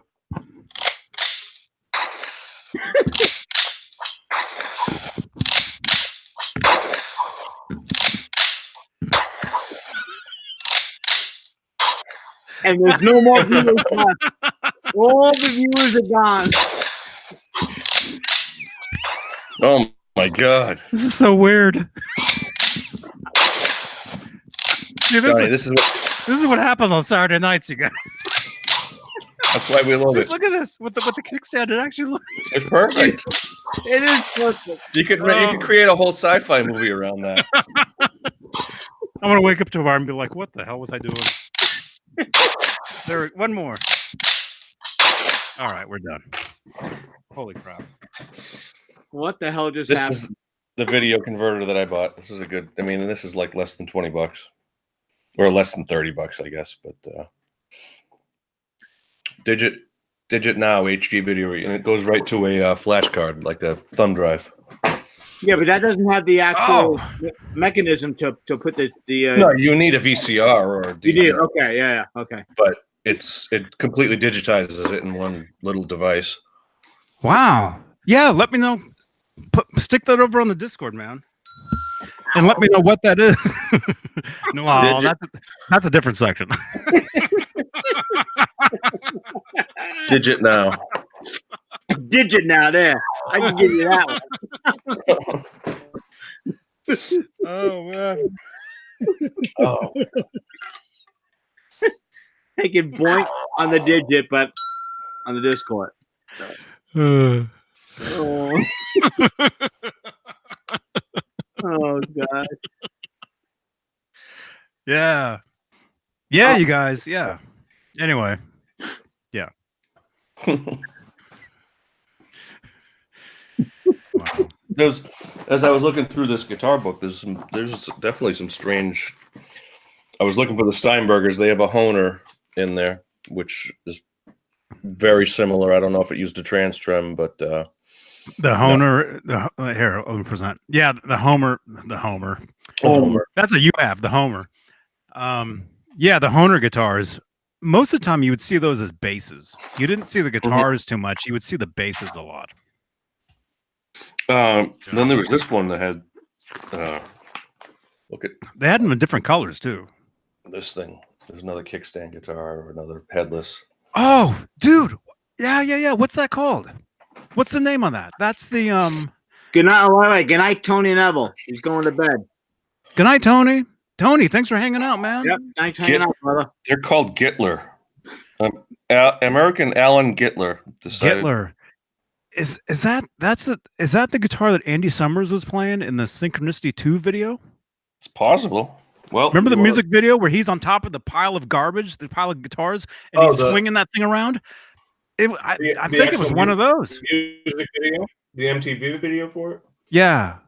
Yeah. Don't play the song. Don't even play the video. But look for a still of Andy's. Just search for a still, Andy Summers, 1983, and you'll come across a picture of him holding one of those. Rumor has it that you know Andy. Yeah, and rumor has it that if I can ever get up to my loft, I can get you that magazine. I'm gonna bust your onions till the cows come home with that. Dude, I know. I know. What is that? I can't get up there. Next year's NAM. Next year's NAM. I think you're right, Johnny. Do you see it? Yeah, look at that picture. Hey, Zach Thong, man. You met Guitar Hack, Ben, Richie, Brian. You met them today? Dude, I saw that. Really? Awesome, Zach. I gotta check that out. There's a picture on Guitar Hack's Instagram of him with Zach Thong. I saw that, dude. I liked it from both my Johnny Beane account and my EVH Gear Live account on Instagram. Cool. I gotta check that out, Zach. That's awesome. Yeah. Yeah. So, John, is that the same guitar? Looks like it. Yeah, I think so. I mean, it's a low quality video, but low quality. That was high tech back in the day. Yeah, that's definitely that. What did I call it? It's a Gittler? I don't know. Well, because of the frets look the same. Yeah, they're like, it's not, I mean, they're not even frets. There's no neck. I mean, there's no. I'm sure if you just Google that. I mean, crazy. But I was saying, I was looking through some of these strange. Here's the next page. I think Mancuda has this one. No, he's talking about a cloud guitar. Cloud guitar. Whose is that? Is that Prince? That's crazy. I don't know if it's it says Eastwood Rochdale on it. I don't know what that means. Which book is that, John? Ultimate Guitar Book. Ah. Let's go the Cornflakes guitar. Ever see the Cornflakes guitar? No. Castle guitar. How sick that is, man. Yep. Gittler guitar. A Gittler guitar is an experimental design guitar created by Alan. I'm not even, I can't see the whole website. Selling one to Andy Summers, which he plays on the Synchronicity 2 video. Yep. Yeah. That's it. Wow. Gittler guitars, man. Oh, here we go. I'll show it off. Where's me? Yeah, you got me on solo. Okay. Here it is. Yeah. That's the music video. That's I can't imagine that's easy to play or comfortable to play.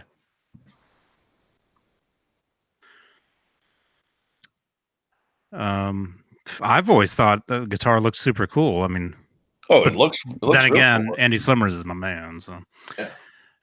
Well, I'm sure he's quite capable of playing it too. There it is. I'm sure he can handle that, no problem. Hey, Rod. I used to buy it every year. Years ago. Oh, that book that you have. What? Rod Nessa come out with new ones every year? Rod Nessa wants to know, is that book still being printed? I'm sure something. Probably updated. I think he's saying he probably buys updated. This was from updated versions of it. Oh, okay. Yeah. It's called, it's from Tony Bacon and Paul Day. New York Press, 1991. Probably find it on eBay. First edition right here, man. 1991. Says it. First edition. Probably worth about, what did I pay for it? $20 maybe. That's probably a $25 book. Yeah. Back in the day. Plus shipping and handling. Not back in the day. Back in the day, you had to walk your ass to the store. Walk 10 miles through snow and everything to get to it. Yeah, at a Barnes and Noble or something. Yeah, that was a section, man. I got that Barnes and Noble. If you were looking for me and they said, "Oh, Johnny, he's at Barnes and Noble," you know, like at Jack London Square. I thought you didn't read Johnny in Oakland, California. No, I look at the pictures. There you go. Well, me too. But if you were to look for me in a bookstore, and I'm talking regular bookstore, okay. Well, yeah, you're saying look at the pictures. I think you're talking about Playboy. I just look at the picture. Yeah, Barnes and Noble. Read the articles. Not at the Barnes and Noble. I'd be in the music section or the magazine section. You know, because then you got all the magazines. The guitar stuff, guitar magazines. That's where I think I said it before. That's where I read Sammy's book at the Barnes and Noble. Really? Yeah, sat down for an hour or two and just blazed through it. And the chapters that I wanted to read, I didn't read the post Van Halen stuff, but the post 2004 stuff. But Barnes and Noble is still cool, man. You go in there, they're awesome. I love going in. I have one right near. I'll go in there, there's a Starbucks in there, and I go I'll get a coffee or whatever. And next thing I know, literally like 3 hours easy, gone. Yeah, so they got the comfy couches and everything in there. Yeah. Exactly. Yeah. Yeah. Scott Nickerson, what's up? Those days are numbered, though. Hey, Scott. I'm always stopping to use the bathroom at the Barnes and Noble in San Jose. the one in San Jose and the one in El Cerrito, California. If you guys want to find me, I'll be in the bathrooms at those places. Oh, that magazine was flagged. What magazine? With the... Oh, I get it.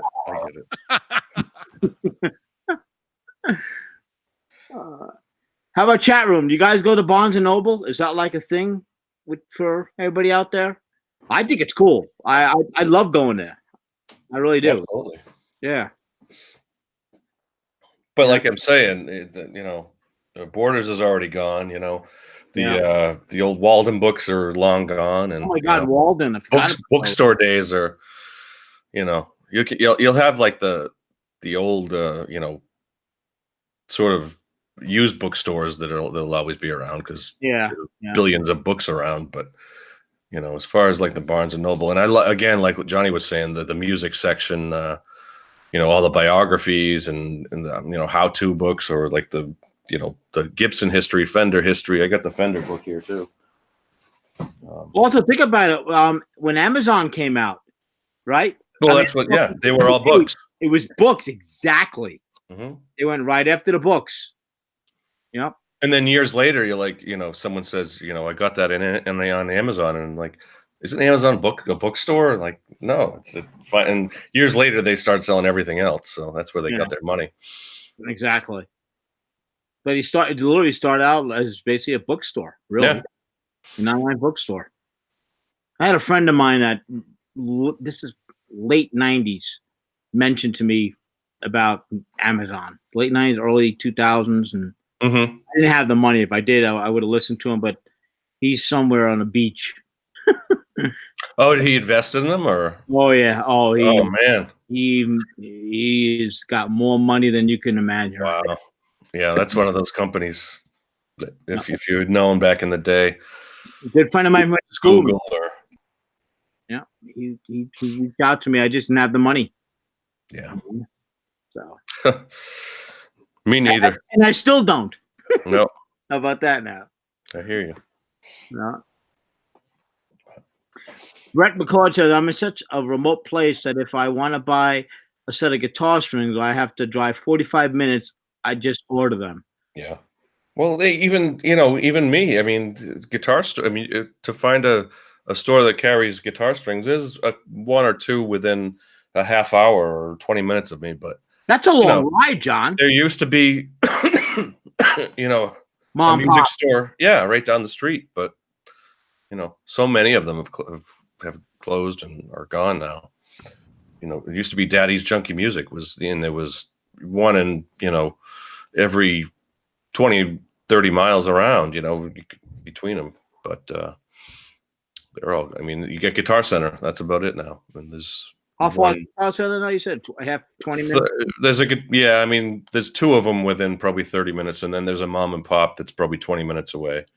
And how you figure how's a mom and pop surviving, right? That kind of and a friend, I did see a friend of mine on Facebook who bought a real nice, I think it was like a Chet Atkins Gretsch,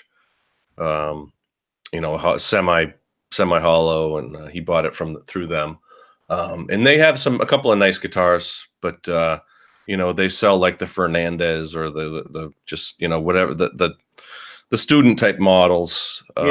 A lot of those, and the last thing I bought through them was some picks and some strings, but I don't know, lessons. I think a lot of those places will do lessons, and they can Guitar Center is doing that too now. Yeah, right now the one rentals they do full on clarinet and brass rentals and that kind of stuff. The Guitar Center near me does all that. I'm sure they do. Yeah.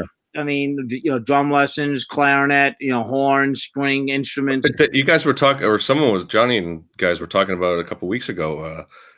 Going into Jay, I guess, went into a new Guitar Center, and it's just depressing. It's like even the ones that the one that I go to, you're not going to find anything special.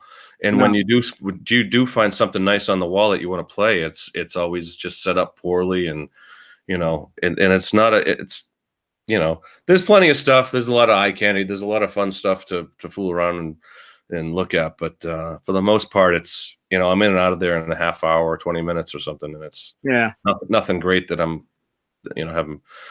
I wish, you see like in the magazines and stuff, you see some of those big boutique stores like in Chicago and the big cities, Manny's and stuff like that in New York, and that have the really spectacular stuff, and they've got the techs behind it, that are setting them up like Nesdal used to do and that kind of thing. Right. But that was back, there's a few of them that are still hanging on out there, but the one those days are gone. The one near me is decent. It's good. It has some decent stuff in there. I go in there just to the used stuff. I go in and look. Guitar Center. Guitar Center, yeah. Yep.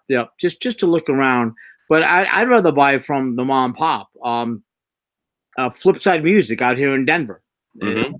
Ike, a friend of mine, and he owns a joint, and I'd rather buy from him than from Guitar Center or any day. In fact, right now he's working on getting me my next guitar. So cool. Yeah. If you can get it through something like that, Yeah. I can go to Guitar Center tomorrow and pick it up, but I'm not going to do that. Right. To be honest, the last two guitars I bought online. I bought one, maybe both of them through eBay or Amazon.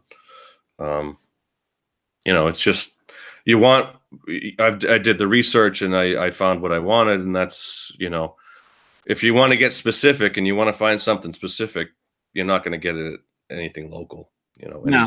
Walk-in store, you're going to have to find it online. No, exactly. If you want a specific item to exactly what you want, the odds of you walking into any store, I don't care where you are. That's what I did with my BC Rich. I was looking, I did the research. I wanted a neck through mahogany guitar with a Floyd Rose double humbucker, and before I even I was looking at Gibsons and stuff like that, and then I saw BC Rich, and I know their reputation of like the crazy shapes and everything, but that's when I got my Mockingbird, and for a little over $500, it was a great a real Floyd Rose, a neck through, solid body, solid mahogany, heavy as hell, with a lot of control options. Right. Tessie Switcher says, I fully support buying from a small retailer. If it puts money in the owner's pocket and helps the store and the local economy, a purchase at Guitar Center helps the rich executive get richer. And you're right. That's just it. Yeah. It's all about the bottom line. It's all about the bottom line with everybody, right? It's a corporation, when you get into that level. Yeah. it's not. You're not going to get the same care that you get at. I agree, Jesse. How about a chat room? How about you guys? You have a local mom pop shop that you guys go to? I hope you do. I mean, Jesse has a good point. Like to our point, it means a lot to these people. It really does. Yeah. And they've been. I mean, for the last 15 years, they've been slowly dying. Oh my God. I mean, I remember the day when there was 6 or 7 within 10, 15 minutes from here. And how many years? What, 15 years or so? They all just dried up, I'm guessing? Yeah. Right? In the last 10 years or so. 10 years. That's crazy. I mean, it's progress, I guess. It's technology. But interesting side note. You guys know a couple of years ago, the Jennifer Lawrence movie, what was it? What was her name? God. I can't remember it now. It was a one-word name, but they filmed it at that old the place that had just closed, the guitar store that had just closed down. They filmed a scene out there in my town. Oh, cool. What was the name of it? Gem or something like? It wasn't Gem, but it was like. I have no idea. Come on, what the heck was it? Come on. Was it Music Villa? Hey, Jimmy. Yeah. What the heck was that movie? It was a. Oh, I gotta find it. Joy, the movie Joy with Jennifer Lawrence, and it was who directed it? I've never seen any of her movies. David O. Russell. Anyway, they filmed it down the street from here. They came into our town and took over for a couple of days, and the storefront that used to be the local. Haverhill Music, the local music store, is in that movie. A long sidetrack there, but anyway.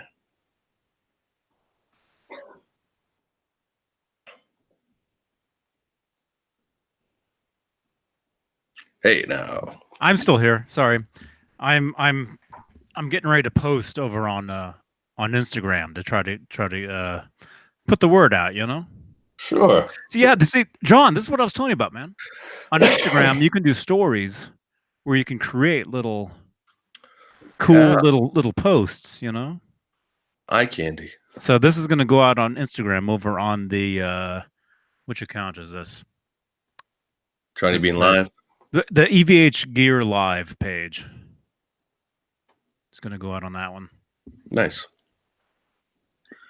I think I shared it on Facebook. Norm's Rare Guitars, Fender says.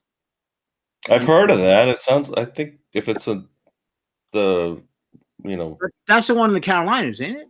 Yeah, it's pretty well known as far if it's the same one I'm thinking of. Yeah, that's I'm thinking it's the same one. I'm not sure. Music Villa in Bosman Mountain, Montana. Montana. Jimmy, is that Montana? Jimmy Biter? Sounds like a few of you guys have some local ones that is cool, man. Yeah. The guy that I go for most of my tech stuff is maybe 15 minutes away, and he's got a small storefront, but most of his stuff is done. Treble Rock in Bristol, Simon Williams says. Owned by, I guess it's Treble, right? Owned by Steve Treble. The names go with the profession. Okay, that's cool.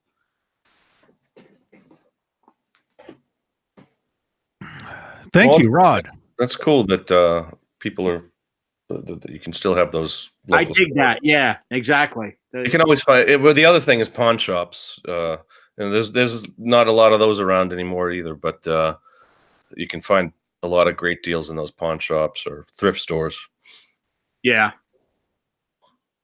Or and I guess you guys were saying it the other night too. They all know what they have at this point, with the internet and everything. If something comes through their hands, you're not going to get that screaming deal is gone.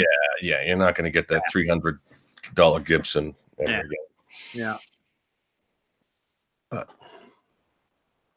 But there are deals to be had. I was going to say, but there are people out there that just want to load stuff, right? Craigslist is one thing. Well, nowadays, it's a like what you know, building your own type of stuff. You know, you can get the deal. You can build a great guitar for, you know, under $500. You know, just buy the body, the neck, and the accessories, and you can usually, you know, I mean, this one that I built with, you know, this was under $500, and you bought a used Jackson body, a real Floyd Rose, German Floyd. Put that all together for us. You know, where'd you get the parts from, if you don't mind saying? And you know, I got the body. It's a Jackson DK2 from eBay. And scratch and dent. I mean, it was like you know, $50 maybe. Scratch and dent. The body. Yeah, okay. Just for the body. Then I got the real Floyd Rose from direct through Floyd Rose. Okay. I bought Is that German Floyd Rose? Yeah. Nice. The neck is a Warmoth neck. The pickups are Seymour Duncan that I got at Daddy's Junkie Music for I think $50 a piece. You know what kind of Seymour Duncans they are? Do you have any? Not really. I don't. I mean, I'm not a pickup guy. You know, I got the ones that were there, and they're gonna sound good either way, man. If they got Seymour on them, yeah. So I mean, literally, like, you know, say $60 for the body. You know, I think it was $200 for the Floyd, $100 for the pickups, $100 for the neck, and there you go. And you have a killer guitar. Yeah, killer. The tuners were Goddard lockers for probably $50. So. Yeah, that's the way to go, man. If you can, there you go, kids. That's how you do it, and that's true. Think about it. Let's, you know, between $500 and $600, you got yourself literally a killer guitar right there, man. That's right. And then find someone who knows. You know, I mean, I built it and did the electronics, but then find someone who can really set it up properly, and then you're good to go. Yeah. Go find your local Nesdall. Do the fine tune. Yeah, do the fine tuning and your local Nesdall. Yeah, that's it, man. I wish I had someone like Dave, you know, long ago when I didn't know what I was doing. I mean, nowadays I've done the research and I kind of know how to set up a guitar, but I'd still be happy to pay someone $25 to put a new set of strings and set it up for me, and have it come back flawless, and clean it and do everything. I mean, the local guy does all that for $25, which is cool. Yeah. But I mean, it's still kind of a once a year thing. Send it off to him once a year, and then I'll change my own strings. You know, I guess probably 6 months down the line or so. Mm-hmm. Mm-hmm. All right. Johnny, what do you got? A hammer behind you? Phantom? Yeah. Yep. You triple bucker in there? I do. Humbucker from hell? Is that what it is? That's a DiMarzio. What am I saying? That's a Seymour Duncan 59, the humbucker, and then the single coil above that, right there, is a Fender.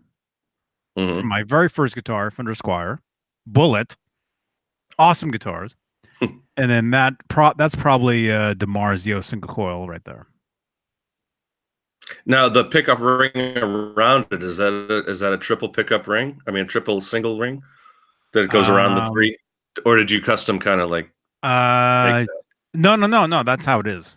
It's a 3 single ring. No, it's a humbucker and a single. Okay. Humbucker single that close together. Yeah, but all right on top of. That's how it is. Yeah. That's how. Okay. That's how the Hammer Phantom it's a triple pickup. Oh, okay. Oh, it's 2 pickups. How's the wiring in that? I'm curious. Essentially a triple. How's the wiring that when you have those that kind of pickup configuration? You can still select the single though, right? Is that how it works? I wish I knew, man. I made a video 10 years ago on YouTube begging people, how do you wire this guitar? Oh, really? Look it up. Yeah, look up on the channel here. Look, just YouTube Hammer Phantom, and probably the first video that comes up is my video asking how you wire these guitars. You know? Okay, all right. Because I took it to a guy and he was like, duh. He had no idea how to wire the Well, it's not complicated. I mean, you can, you know? I would say have a setting where you can have the humbucker and the single bridges together. and then have a setting where you can single them out, the neck and the. It's more than that middle. because there's also a coil cut Between the humbucker. So there's a major. Yeah. You guys should have me plug this guitar. Huh? Go for it, man. Coil cut included in that. Okay. Yeah, there's a coil cut as well. But this guitar, it's like I said, the guy that wired it up had no idea what he was doing. He didn't know, so it might not even be correct. But the work that he did on the bridge backfired, so the bridge is leaning forward. So the guitar, it's useless. I can't play it. No, one of the bridge posts is leaning forward. Wow. Oh, that's right. So I need to have the thing totally just drilled out and put like a block in there. And I love that guitar. That was actually you could do like a epoxy and put like an epoxy in there and then re-drill the hole with an epoxy. I'm just wondering. I don't know myself. I don't. I know you could do what you're saying, and I wouldn't do that myself. No. I wouldn't step in the whole epoxy thing myself. But yeah, it can be done. It can be done. But yeah, this was my main guitar for a little while. Way back you have in the another day. Phantom, don't you? You have another Phantom? Mm-hmm. I've got a black one, which you can actually see in the case here, right there. That one is correct. That one is stock. Everything's fine. So pull that one out. Let's check that out. It has the triple pickup too? Yeah. Let's see how it looks normal. Let's see how it looks right. I guess this is a guitar. I guess this is a guitar show. I don't want to be boring, you guys. No. Okay. Simon Williams says I did a similar thing with a Chapman guitar. John, he's talking to you. He put a deep body. Isn't Chapman like the Chapman stick? Like the big 24 string guitar? Or is that what I'm thinking of? I don't know. Anyway, the Chapman stick. Or that's Rob a whole Chapman. other. I don't know who he's talking about. It could be Rob Chapman. Rob, a cheap body. Chapman. He's talking about a Chapman guitar, I guess. Yeah. Upgraded. He upgraded the pickups and locking tuners. It's a great guitar now for €450 all in. So to dollars, I have no idea what that means. Yeah, that's not bad. That's good. That's cool. Sounds like a killer deal to me, man. Killer. How do you say it? Killer. That stuff is killer. This is some killer fish sticks. God. Jasco Plumbing Supply says local guy near me charges $85 to $150 a setup. It's crazy. Wow, $85 to $150. Okay, is that everything? I mean, what's he doing? I'm sure it's going to sound awesome. Yeah, that's depends on what you get, right? I mean, what is he doing? What you doing for it, right? Depends on the shop. Depends on the part of town you're in. Yeah. You know? Depends on what kind of guitar it is. What kind of guitar is he including the strings and all that stuff, and how good is he? I mean, if somebody has a skill set, you're gonna pay for it, man. Mm-hmm. And it's just the way it is. Mm-hmm. Yep. Mm-hmm. Yeah, I know. Zach, awesome, man. He met Dave Friedman today. David Friedman, Zach, that is freaking awesome. Right on, man. Wasn't he at NAMM? Was he one of those guys at NAMM? The Friedman booth, or one of them. One of them. Yeah, the Friedman booth at NAMM has happened, man. Mm-hmm. Yeah, that's one of the happening spots. Absolutely. Well, they come up with some great stuff, man. The Friedman amps are ridiculous. The killer. Good. The killer. They are killer. No doubt about it. Oh my gosh, are they? Never had the pleasure to play one of those, but. I've done tons of videos on the channel here at Guitar Centers playing just some random guitar, whatever it is, most likely EVH, through a Friedman. Mm-hmm. You could pick up a piece of crap guitar and plug it into a Friedman amp, and you are going to sound. Do they do killer? They do combos, or do they do mostly heads, or they do combos and heads as well? Both. They're doing both. And they also now he has guitars too. Oh wow. Mhm. Guitars. You know, Somebody was just telling me too. They sold theirs. Who was that? Was that earlier? Somebody told me they sold their Friedman guitar. I don't know. Who was that? Was it last night or? No, it was today. Somebody told me today, somewhere in a comment, somewhere, a message, or I know it wasn't me because I haven't owned one yet. So somebody that owns one. They said they sold their Friedman. that's got to be. That's probably Sounds like something Showman might have. Does Showman have it? probably going to be my next amplifier. I have to pick up a Friedman. Damn, I need one of those things. Mm-hmm. Killer. I do have to be Killer. pedal. Yep. I've got the BEOD. Yeah, the BEOD. I've got the BEOD pedal that somebody gave me. I'm sorry, I can't remember who it was. But it's killer. That Overdrive. That pedal's nuts. Yeah. The thing is good. The BEOD, that's a main pedal on my board. Yeah. Right down there.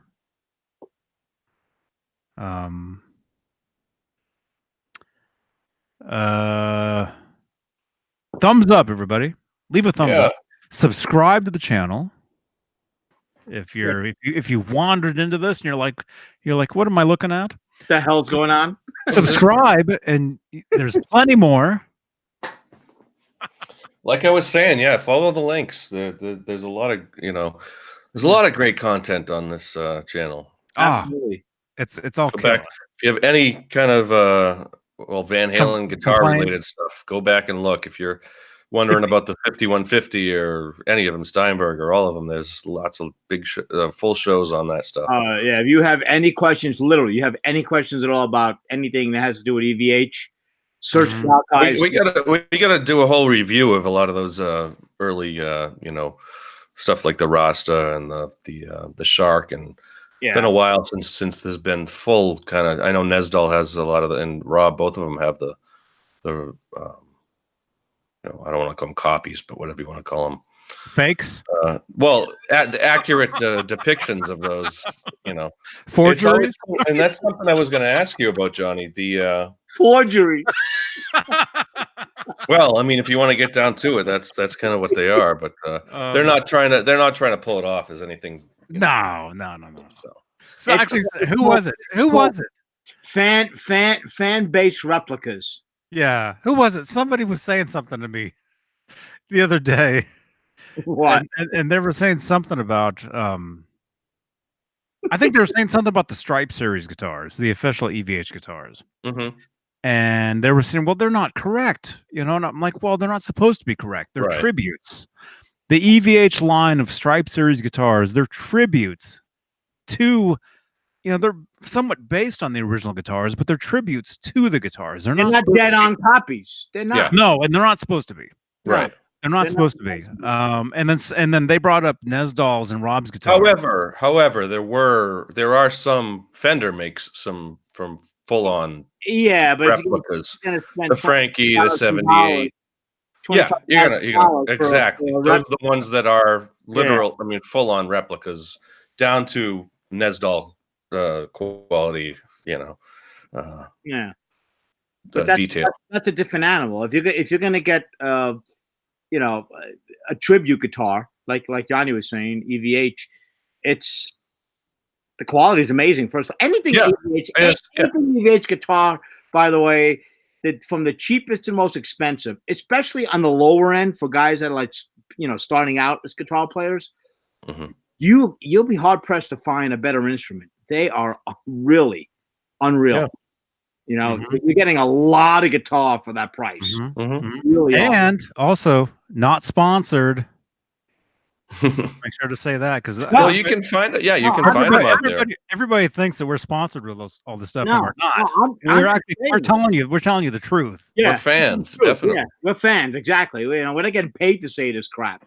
We're being honest with you. I'm serious, man. If you're going to, I had a friend of mine. Michael, pull out your star. Don't you have a star out there somewhere? Is it nearby? I can go get your star. I think it's in the aft deck. I'm Right. glad, Okay. I'm glad you said star. Yeah. Pull out my star. Your scar? Don't pull anything out. And Jeez. Pull out your scar. You'll be scarred after we see that. I need a mute switch every time I'm coughing. A mute switch. Hey, Yeah. that's Tessie Switch sells those. Oh, can you make one for? I'm using a. Actually, I could probably hook it up to. I could probably figure out how to hook it up to this setup I got going. Uh-huh. I do have a mute pedal, a noise gate pedal that has a mute on it. And I was thinking of setting it up, but I don't need it. I'm just kidding. I can turn it down. I can turn it down. Oh, that was weird. Yeah. Yeah. You're on a yeah. I'm running through a mixer too, so I can turn my volume down and go. Oh, Yeah. start turning it up, and there it is back up. I'm running through my old Mackie, 12. What is it? 1202. You ever have one of the right when they came out? That's probably a first edition 1202 right there. That's cool. Yeah. First kind of small compact, like 1 foot by 1 foot mixer. Mm-hmm. Good stuff. Yeah. Wow, it's been 2 hours. What time Right? is it? 2:04, yeah. It's been 2 hours of this. And we've just begun. We're just getting started, you guys. Mm-hmm. Yeah, so make sure you subscribe. Click the notification bell if you want to get the alert on your phone. If you want to get woken up at the most amazing hours, every time there's live content or future uploads, Mm-hmm. Tessie Switch says Whirlwind, or somebody makes a pedal called the cough drop. I wonder if that's like a mute switch. Is that what it is, Tessie? The I don't cough drop. Well, I mean that makes sense. It's to drop the signal if you're gonna cough. They have them for radio. A cough switch or a cough. the hell's a pedal. cough drop? What do you got there, Michael? Oh, I love that. Oh, I love that. Oh, there it is, man. Speaking of the EVH Strike Look series, at that. It's killer. This is killer. I mean, you never got to see the detail. I mean, until now, you never got to see the detail of a guitar like that. One of Ed's guitars, like what is it, got a sword on it, or like a, some of the.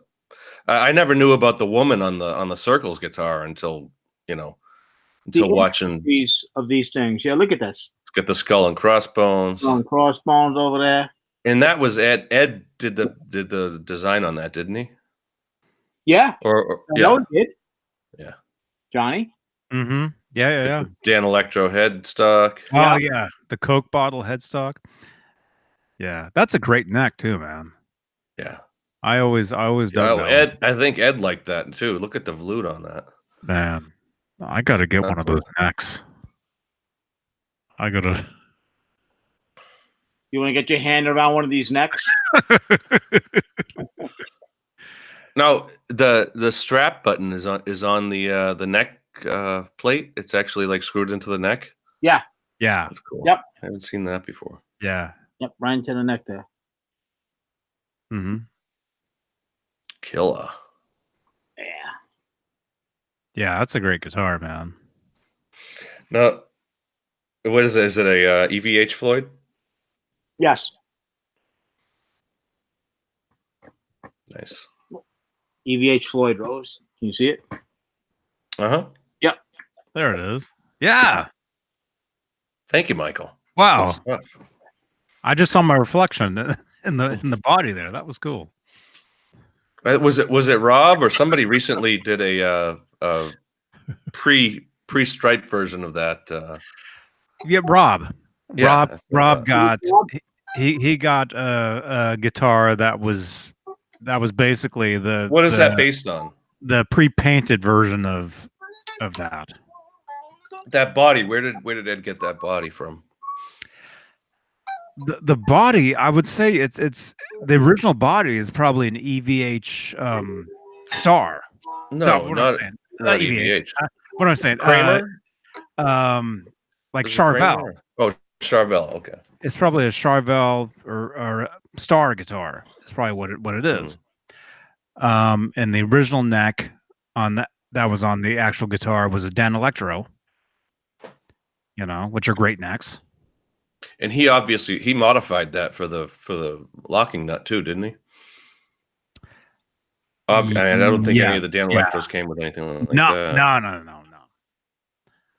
No. That's cool. But that's the thing about those tribute guitars, right? Mm-hmm. I mean, this guitar, if I'm not mistaken, street value, you could have picked that guitar up. I'm sure it's still out there for less than $1,000, or around $1,000. Yeah, I've seen them for like $700. Yeah, you know, some of the used ones. Quality. I mean, a freaking quality guitar, man. Mm-hmm. And what I started to say was, a friend of mine asked me. He has his nephew, I think it was. Yeah, it was his nephew. Was looking to start playing guitar, so he reached out to me. He's like, "Well, you know, what should I get him?" And he's talking, you know, $150 cheap guitar, and I'm like, spend a little bit more. And I steered him towards an EVH guitar, only because, you know, for like $500, you can get an amazing guitar, and it's not going to be hard for the kid to play. Right. The main thing, he's not going to be struggling. If you want him to stick with it, get him something good. Exactly. You're not breaking the bank up completely, you know, spending $2,000 or whatever it is. I mean, it's not cheap. Don't get me wrong. $500 is a lot of money. But if you want the kid to, you know, give him a fighting chance, right, and not get discouraged, put a couple extra $100, and that's what he did. And you know, we'll see how that goes. Yeah, in the long run, it's just definitely worth it. Yeah, exactly, because you could really discourage some you know, a kid that may have talent, right? And he just gets frustrated. Exactly. Yeah. If off the bat and they're struggling with it, I mean, and that's the case for so many beginners that it's too bad that, you know, you get a hand-me-down guitar and you're all excited and like, you know, and then you just can't play it and can't make something sound good out of it. The thing doesn't sound. They give up. Stay in tune, right? Yeah. That's a main thing, you know. You the kid's like, I'm doing the right thing. I'm putting my fingers the way they're telling me to put it, but it sounds like crap to my ear. Well, because it's out of tune. Yeah. Already, you know. Or the neck is warped, or it's you know, you got an electrical problem. Anything. I mean, any number of problems. Exactly. So, you know, hopefully why not? Hopefully, I mean, I know I see it in the right direction. Hopefully, the kid will, you know, either pick it up or not. So, Michael, Fender Guru wants you to get out your Music Man and show us. Okay, which one? I'm guessing the request. I'm guessing the one with the top. The newer one that you got. Yeah. Okay, right back. Yeah, and then it's all up to me. What else? You're on your own, John. I can handle it. So Mad Dog says, I just bought 2 BC Rich left-handed gunslingers, a yellow and a neon green in Toronto. It was only a half-hour drive. You can get some of those gunslingers, some of those BC Riches, which are great guitar. I mean, you know, Mancuda loves them, and like I was saying earlier, I got my BC Rich, and they're amazing guitars. BC Rich has some of the lower end models aren't great. You know, if you're going to pay $150 for a BC Rich, you're not going to get anything special. But you get into the neck through with, you know, the Duncan pickups and the real Floyd Rose. I'll grab mine in a little while if I have a chance. And they're amazing guitars. And the gunslingers. I think it was. I don't know where they were selling them, but the bright neon yellow gunslingers. We're going for ridiculous, like $300 for a neck through, solid mahogany body, Floyd Rose, and you could get them because they were full on just yellow, bright, gross looking, you know, taxi cab guitars. but they were still amazing guitars. I wanted to pick one up, and it was around the same time I went for the Mockingbird instead. But I mean, just some of those hairband, those hair metal guitars, some of the stuff that like Mancuda has. He's got the real American made ones, but you can get a Korean one for no money. I mean, for certainly less than $500, a neck through guitar that has a real Floyd Rose and Duncan pickups and all the works. For cheap money, if you're willing to buy a neon yellow. I mean, I was just saying some of those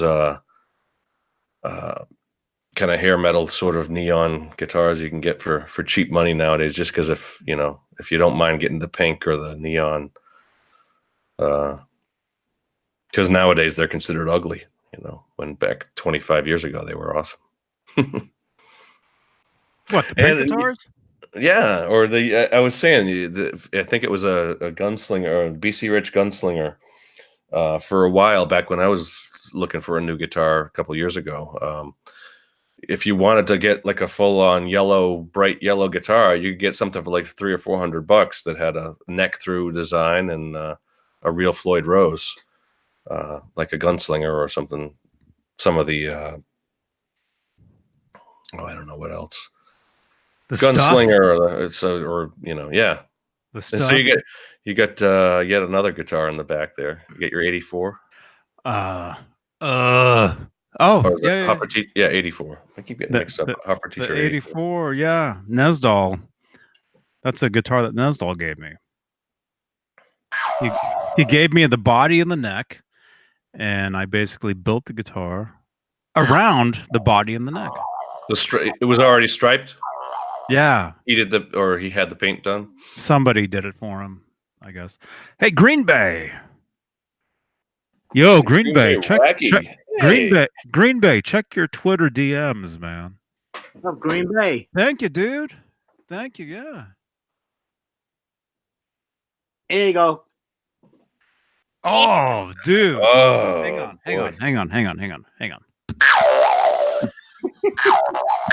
That needs at least a few of those. Got it. Ready?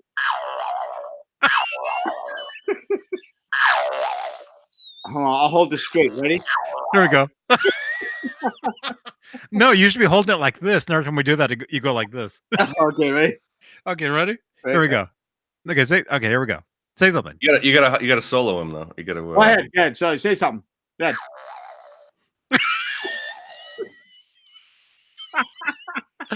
Oh, you gotta present him if you want to see that. Nobody wants to see that, man. Nobody wants to believe me. No, but I don't want to see that.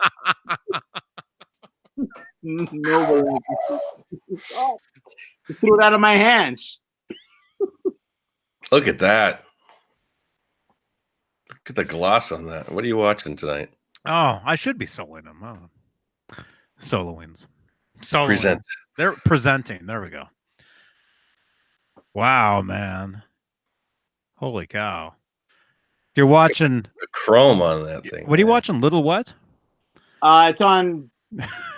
Actually, now you have a dragon thing going on. Should we have seen that? You have right now what's going on there. That's DirecTV showing kind of zombie stuff. But look, it almost looks like it's 3D. When you look at the finish in that. Those saddles look different. What kind of is that? Steaks, hey man. Hey Henry. Kind of Floyd is that? Is that a Music Man Floyd or? It's Music Man. Okay. Yeah. I'm looking. They look like they have a kind of like a. After the string comes out, they go angled down. It's different than this one looks. I don't know my Floyds as well. Yeah. These ones kind of just drop right off, but yours are kind of angled. That's a Music Man Floyd. Yeah. Although that Floyd, that looks a little upgraded from the one originally on my EVH. I'm thinking on mine, the fine tuners were a little angled. Look at the back of his neck. Maybe. Is that roasted? Yeah. Whoa. The volute. Yeah. What is that? It has a California bear on it? Yeah. Oh, that's new. I've never seen that. That's the new California. Was it California what? Mountains. Something since California made? So this is yours, Mike. California Heritage since 1974. Huh. Oh. Yeah. I don't Okay. know if- So that means Music Man has been making instruments since 74, I guess. Yeah. Wow. Same as me. I'm an original 74. Speaking of 1974, my birthday is coming up in 2 weeks. Although, My birthday Is this 70? Are you a 74 too? well, we won't. I'm not gonna say I am or not. But hey, Green Bay, what's up, dude? Green Bay, what up? Green Bay Wacky in the house. The amateur guitar player joins you. My birthday's next week. Green Bay Wacky, everybody. Hey, What are you guys doing, man? What an honor. Always an honor to be invited up here. How you doing? Busy day. Working on cars and stuff. wacky as usual. Look at that. What is that hat? It's a badger. Bucky the Badger in Wisconsin. He's in the Madison Zoo. Oh wow. Yeah. Is it a real badger? That's like Yeah. something that they have in their zoo? Yeah. Like the like Shamu or something like that? He's a real badger. His name's Bucky the Badger, and it's the official Wisconsin Badger apparel. Wow. There you go. Yeah, Awesome. everyone thinks Cheesehead. And look at this. I got a Minnesota Twins shirt on. Oh, no. Oh. Your neighbors, man. Well, I'm from Minnesota originally.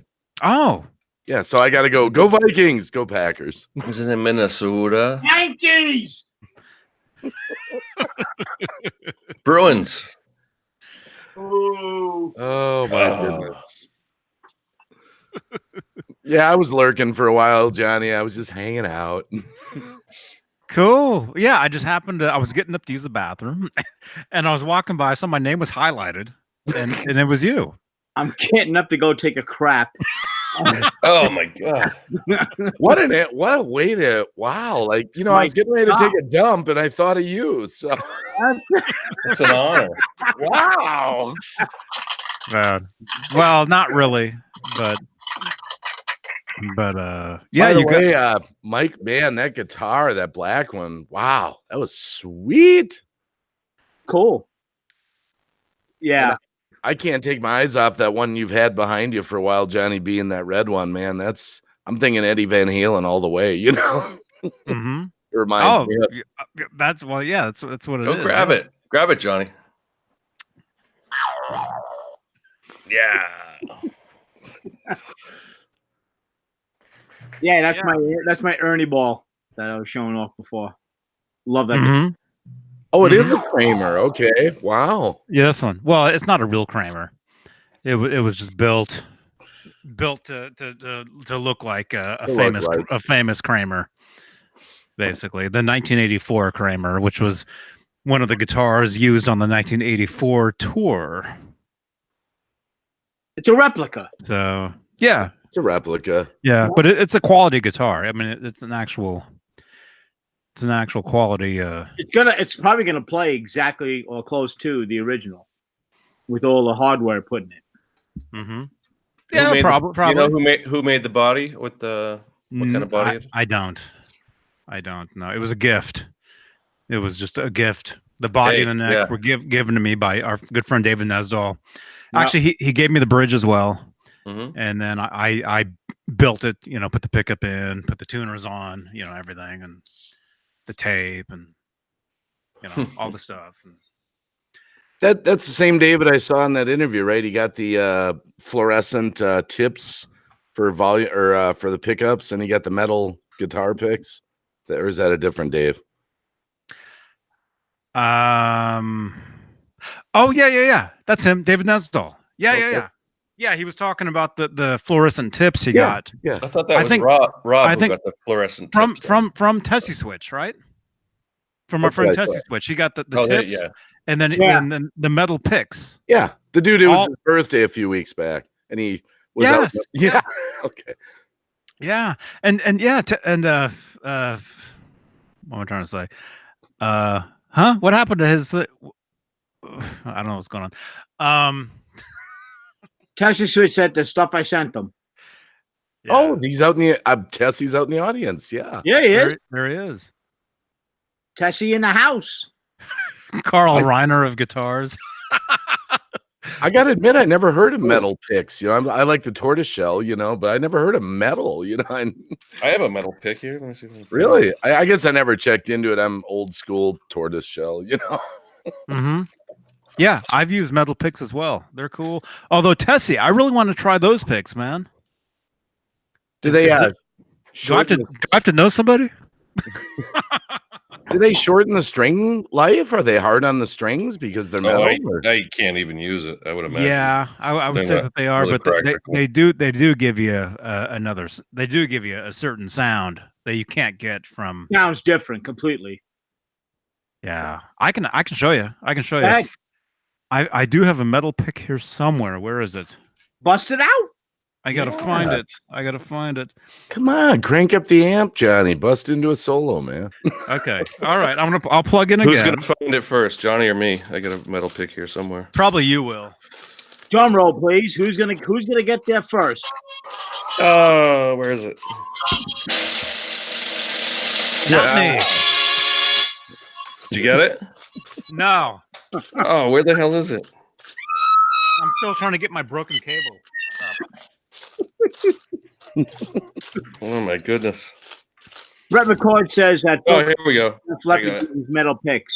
Does he? I didn't know that. Phil Collins uses I metal. don't know why you would want to use a metal pick, but mine was here. But it was made into a necklace, actually. It's got my initials on it. Ah, that's sweet. It's tarnished, yeah. You can probably barely see it, but Wait, those are my initials. JB, that's right. You know what, Johnny? Bite me. Oh. Oh.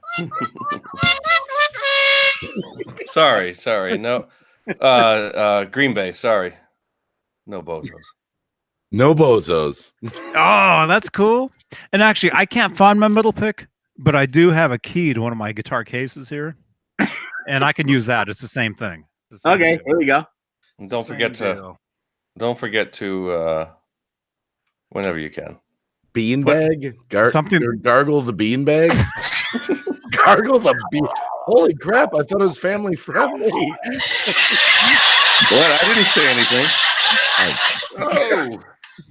Fridays are family friendly. Oh, you're always family friendly. Tuesdays and Saturdays are insanity. I just woke up from a nap. This is perfect timing, actually.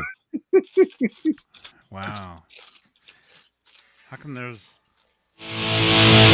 Yeah. Okay, so here's a regular pick right here. Actually, it probably needs to be clean. Do both. Do both. You can kind of hear it. Okay, I need to go clean Go here. clean, then dirty. Can you hear that? Yep. Mm-hmm. For me, it's on one side, but is it on both sides? It's in both sides for you guys, right? Yeah. Mono. No, it's mono. It sounds like it's mono. Mono. Yeah. Yeah. Yeah, but I hit both speakers though. Yeah, it's Yeah. coming through both. For me, it's just one side, but okay. So here's a regular pick.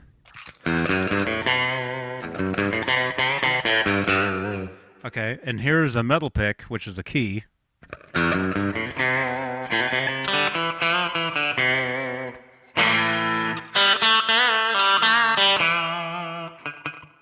Mainly, there's a certain sound.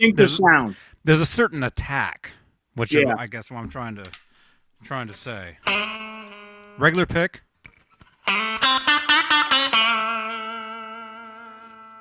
Metal key pick. It almost sounds like stereo. Like it makes it louder. Here's the difference. regular pick. I'll just do this. Okay. There you go. Regular pick. Here's the real difference. Metal pick. Hear that? Wow. You get some strange sounds with it. Yeah. Dude, I think I'm in like the new Twilight Zone. That sounds like. Yeah. Yeah. Pac-Man.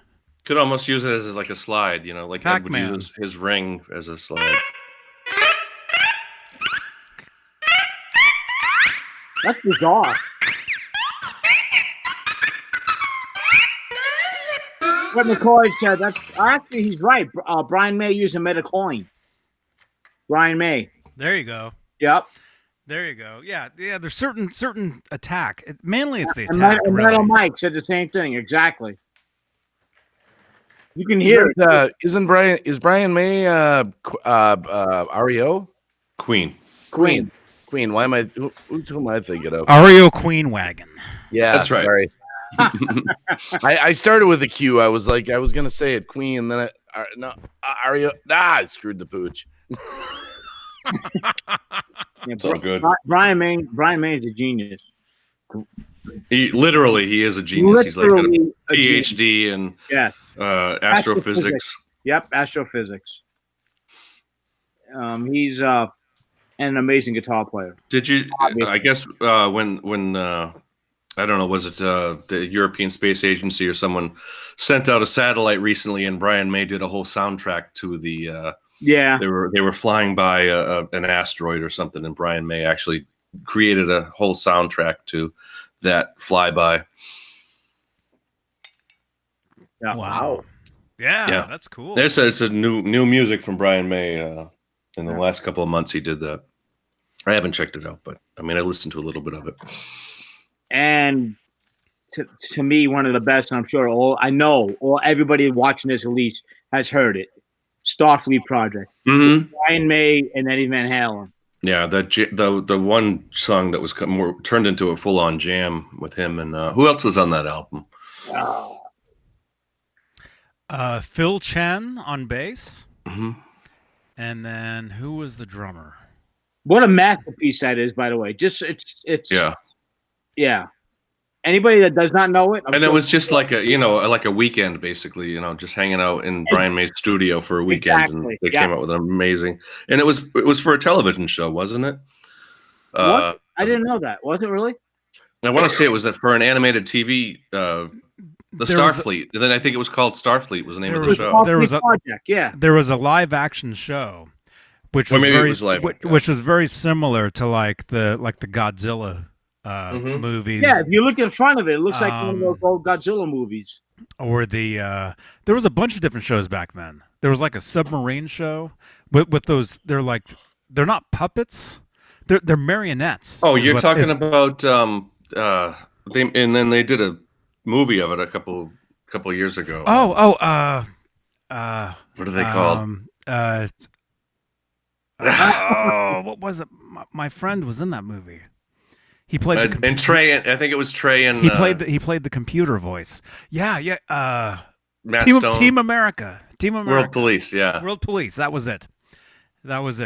And it was based on the Thunderbirds. I think it was called. That was based on all those 1950s, 60s shows. And was that what Starfleet was? Starfleet was actually, if you look up the official music video for that song, Starfleet, that's what you see is all that kind of stuff, all that same footage. Well, I guess I don't get out enough. You're just I mean, that's, we know a lot of weird stuff. The ultimate Van Halen nerdum. Yeah, we're not normal. Yeah, I break all the rules of playing guitar because I work on cars and stuff. My first the dude I used to Johnny right here. Yeah, it says Starfleet is the theme tune for a superb TV science fiction series broadcast in England for kids of all ages. Japanese visuals and British soundtrack, including music by Paul Bliss. The heroes pilot space vehicles which can assemble into giant robots for land battle. Blah, blah, blah, blah, blah. Yeah. Just how it looks right here. Mm-hmm. Can you see that, Johnny? I don't know if I'm. Mm-hmm. Yeah, I was looking Yeah. at Brian May and Friends. It's a lot like the Queen album with the was it News of the Day with the big News of the robot? World. News of the World. Yeah. That's a good point. Yeah. The giant chrome robot. Sorry, Green Bay. I think we cut you off there. Oh Yeah. no, hey, What do you mean we? You John, cut him. You I'm cut gonna him blame off. it on. I'm gonna blame it on all You of cut us. him off. I John, didn't. I'm you gonna blame it on all of apologize, us. I don't care. I don't care. I was only gonna say my guitar instructor used to never do it. He was always worried about cutting his finger. He never worked on nothing. When he'd fall, he'd wouldn't put his hands down. He'd think he'd break his. He was paranoid about gotta that. protect the fingers. Right. And I was like, screw that, man. Just live life, man. It's all. It was not a prophetic point. It was actually kind of boring now that I think about it. Yeah, Brett McCord. I love how Brian May and his father built the red guitar. That guitar was. He's right. The Red Special. A project from the beginning. Think about it, man. I mean, pretty damn awesome that they literally just put together a guitar that It used to be a fireplace mantle. Was it? I think that's where they got it from. An old fireplace mantle. Wow. The wood, you mean? The wood. Yeah. Yeah. Well. Yeah, not the whole guitar. It'd be sitting there. You take lessons, or this is going in the fireplace. Yeah. Has anybody You better ever play this? Has anybody ever played the replica of his guitar, Brian May? No, The neck is I have not. thick as can be. It's That's what I hear. Yeah, it's like a baseball bat. you literally it takes You got to be a real fan to play that guitar. Huh? yeah, no, I'm serious. I mean, the sound is great, but it's hard to play. At least Here's a quote from Brian May. "Let Me Out" was an old school Brian May song, which was which song. until that point had not been committed to record. During the song, Eddie Van Halen, quote, tortures his top strings to its audible death, according to May's liner notes, and plays the rest of the song on the remaining 5 strings.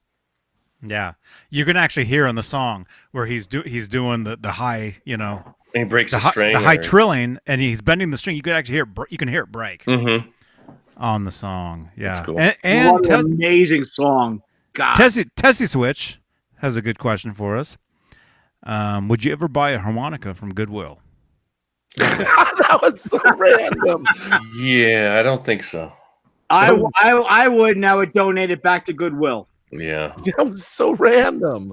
Just to give them the couple of bucks, and then here's your harmonica. You soak it in peroxide or whatever, And then what?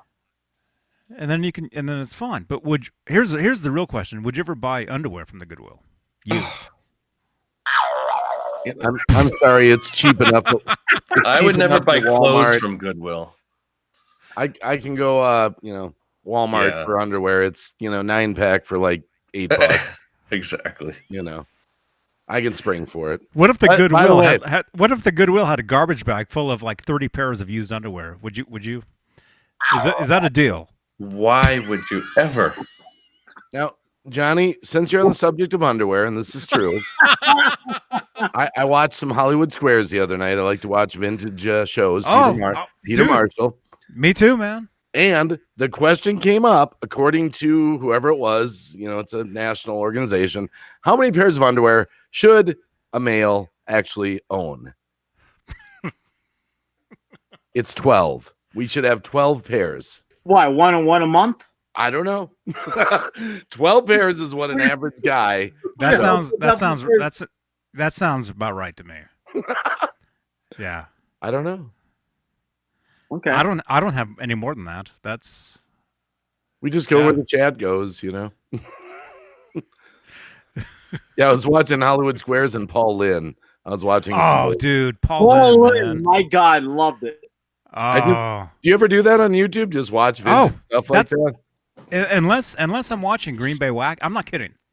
Unless I'm watching original YouTube content like Green Bay Wacky, like there's a few other channels that I do watch, original stuff. Otherwise, it's me searching vintage. The Price is Right. Stuff. Oh, man. Vintage roasts, Dean Martin roasts.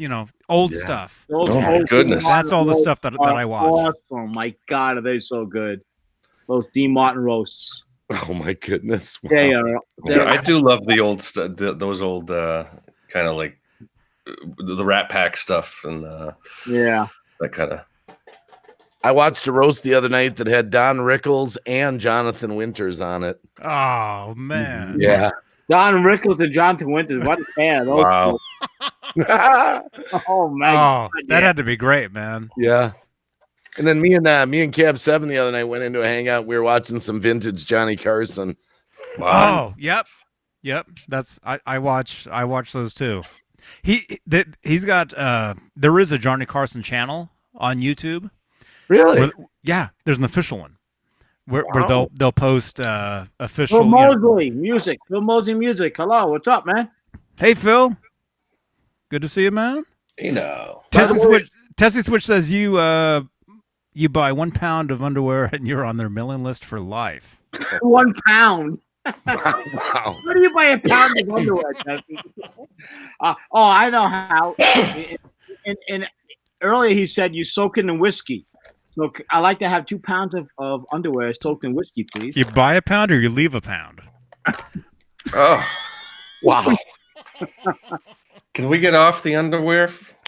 I left it. What, John? Wait. John, you want us all to take our underwear off? Is that what you're saying? Should I pull out my Star Wars underwear, my Star Wars boxers? Oh, here we go. No, John, leave them on. Leave them on. Here's the Mike 10. wants to know, what if we go commando? How many pairs then? Oh my god. Wow. Oh, I no. right now. What was going on? Hey, Green Bay, talk about your guitar behind it at Ibanez. It's just the same Ibanez I have all the time. Well, But show it up to people that don't know about it, man. Oh, okay. Yeah, all right. All right. It's my old trusty. It's my Ibanez, but I did get my Floyd Rose straight finally. See? Oh, that's right. There you go. Yep. It took me 3 hours to adjust that guy out because I'm new to it. I didn't You realize did it yourself? Excellent. Yeah, it took me a while. I watched a few how-to videos on Now YouTube. it's looking like it's in shape, man. That's good. Yep. Go through it. Tell us all about it, man. I put my whammy back on. Yeah. It's a nice looking Ibanez. Yeah. What model is that? Do you know? I have no idea. I don't know. But I got this, my friend. Go through everything that you know about it. Tell us all about that. Everything that you know about it. I'm curious. Everything that I know about it. Well, yeah, pick up, the whole 9 yards. Well, it's blue. My friend paid $700 for it at Guitar Center. Didn't play on it for 6 months, and then sold it to me with his Line 6 for $350. Nice. I don't know. I like the neck. It's for my fingers, it's fairly thin. A couple of my other guitars were a little thicker on the neck. And I got the action adjusted pretty good on the strings now. So I love this guy. This is me. This will be like me and Willie Nelson. It'll be like Trigger, I'll just play it forever and ever. I like the inlays in it. Those are pretty cool. Yeah. And it's got the markings on the white there too. But but I don't have my Floyd Rose hooked up because I took the lock nuts off. I got it level, but it's I'm old school, man. I still like a tuner peg. I'm just old school. I just so you took it off on purpose. You don't like to have the locking on the no, I don't like the little things yet. I'm old school. I like a tuner peg. I'm old school, That's cool. But it plays really nice, and I like it. I got my keyboard over here. I got my Yamaha keyboard for some background tracks, and my goal this summer is I actually want to my kids are all drummers, and I want to make some real songs for my YouTube channel. No YouTube background music or anything like that. Just me, them, vote, some real music. Mm-hmm. Music's good for the soul, man. Yeah. Music is food for the soul. That's why I say I'm the guitar novice up on the on the panel. You guys are the guitar experts, but I'll say it again though. Eric Clapton said, "Man, it don't matter what you play. If you play 3 chords and you arrange them cool, you got music." So AC/DC. what did they say? Well, I'm just telling you 3 chords. That's what they did. Yeah, that's what they did. Oh, and, and music is food for the soul, as far as I'm concerned. Music. Some of the best riffs to me are so simple. Yes. I mean, think about. One of my favorite songs, "No Sleep Till Brooklyn" by the Beastie Boys. Think about the opening to that. Yep. And who plays the guitar solo? Quick, come on. Kerry King. Yeah. A gorilla. Slayer. Oh, Sorry. And I was actually looking online the other day. I was looking at the beginning to another one of my favorite songs, "Planet Claire" by the B-52s. And I didn't realize how much that riff is actually like the Blues Brothers, actually, when it's played at a certain speed. Really? I don't know that song. I don't know either. "Planet Claire"? No. I know the 3 B-52 songs, Rock Lobster, what's the Rock Rock 3? No, what's the other one? They had 3. Love Shack. Love Shack and the other one from that album. Rock Lobster. "Planet Claire" is actually what got them to be starting to be famous. They worked it into some radio stations, and it was so requested. It was back in the late 70s. "Planet Claire." I like the B-52s. I like the whole thing with the B-52s. That's fun music to me. Punk, punk party, the harmonies, they weren't about. It wasn't necessarily like a band that was, they didn't have like a sick guitar player or anything, but they were really cool though. Punk cool. Yeah. Mm-hmm. I got to see them live back in the day. I saw them in the late Did you 90s. really? I saw them, yeah, or worked with. God knows what tour it was, but they came through the club that I worked at. So really, and it was an awesome show. It was a really good show too. You seen tours out the wazoo with your old job though. Yeah. So the wazoo. Yeah, speaking of wazoos, yeah, Fleetwood Sack. Yeah, we were talking about underwear. Yes, underwear was actually discussed. So it was disgusting. Is what it was. Oh my goodness! Wow. Yeah, my wife's always giving me grief. She's like, "Do you know how loud you're playing that music? The neighbors might hear it." I'm like, honey, we all got 2-acre lots here. They don't hear it. Trust me." Zach Thorne said, "Johnny BL and Mike, I did play an amazing PRS guitar, and I didn't buy it because it cost $6,950. What guitar are you talking about, dude? Holy moly. Right. That's got to be an amazingly ridiculous killer guitar. That's crazy, yeah. That's something a celebrity owned or a super custom something. Sounds like a bunch of fretboard inlays on that guitar. Oh, wow. I knew a man that would steal panties off of his female. 2 houses down, neighbor's clothesline. Brett McCord said that. Oh, wow. That dude is sick in the head. Johnny Beane, I think you're onto something with the underwear talk here. I think your chat's digging it. They're actually right now it's almost in the United States of America. It is almost Sunday. Throughout the entire land, so we can call it Sunderwear. Oh my goodness! Wow. Welcome to Sunderwear. Although Sunday should be the most relaxing day of the week. That's true. You can't mix this in. This can't happen. It's not good. Let's remove underwear from the speak, please. Come on, guys. Oh my gosh. Well, we can talk about my tire changer that I was using today. I was doing tires on my truck, I'm gonna talk about that then people's underwear. Well, it's funny because Johnny, Cab 7 always told me, "Dave, when are you gonna make a video showing your tire changer in use?" So I made one today for him in honor of Cab 7. Nancy Switch says that Grunge in Nashville has Nancy Wilson's PRS electric 12-string from before Paul started the company. $78,000. Whoa. Yeah, man. That sounds about right. Someone will pay that. Somebody probably will. Yeah. Someone with, someone who Wow. has like Nancy Wilson, who has, probably good Couple chunk of of change. Couple of bucks. Mm-hmm.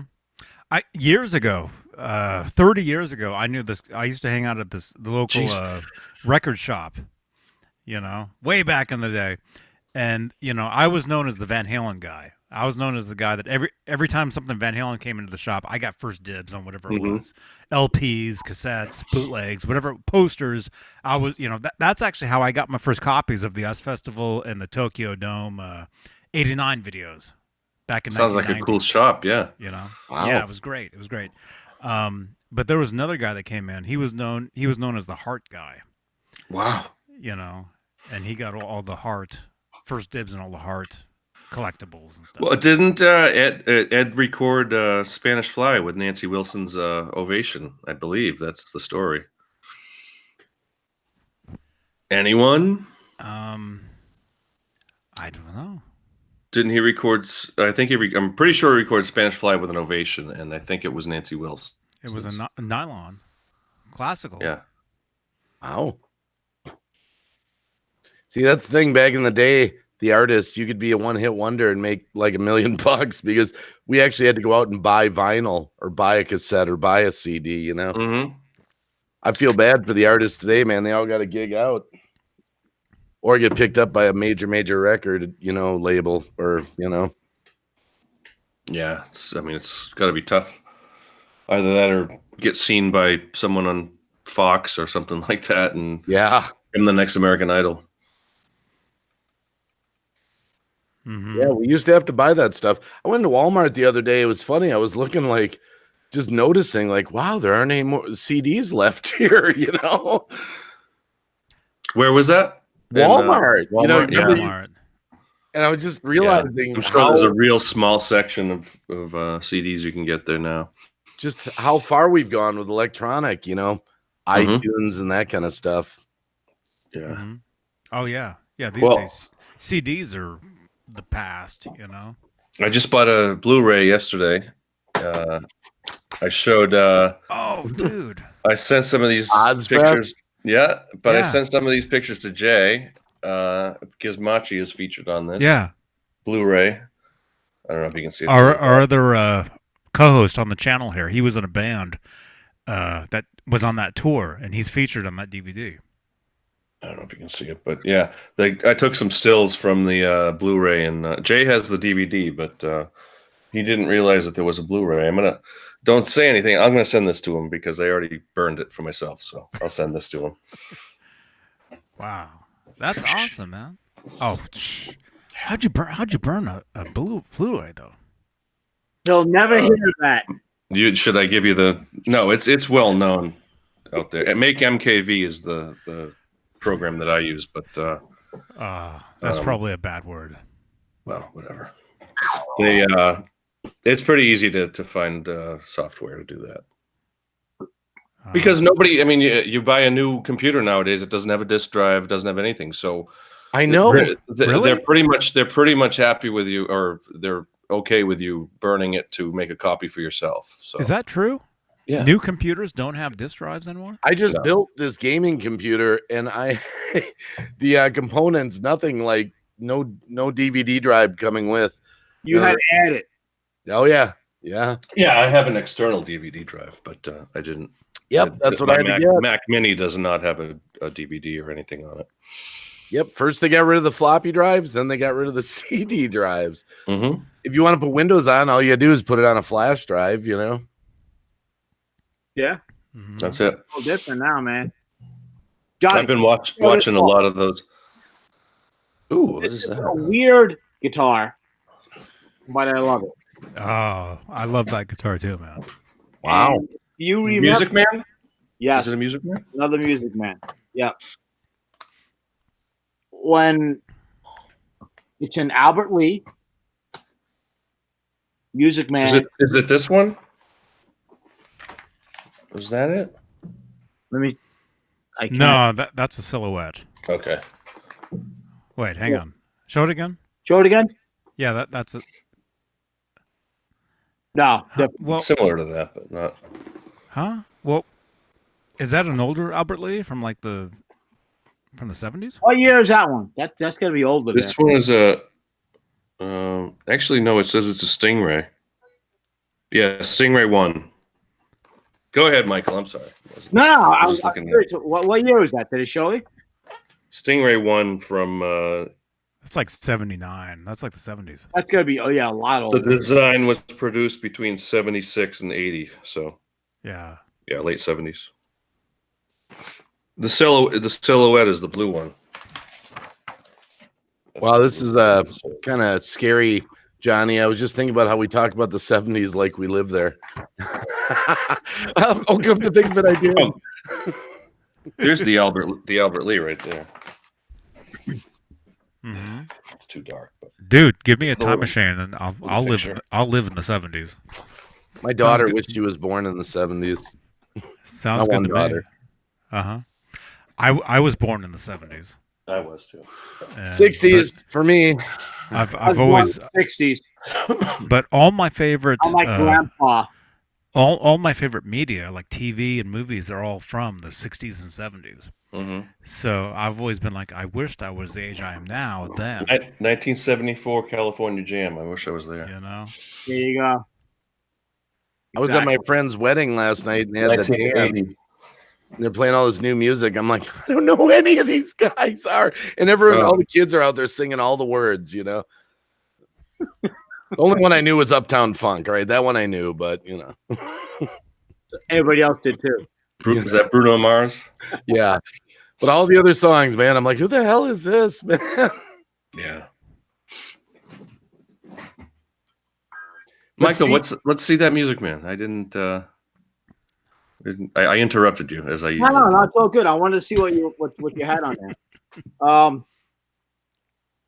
This is one of my absolute favorite guitars, man. It is really an amazingly versatile guitar to begin with.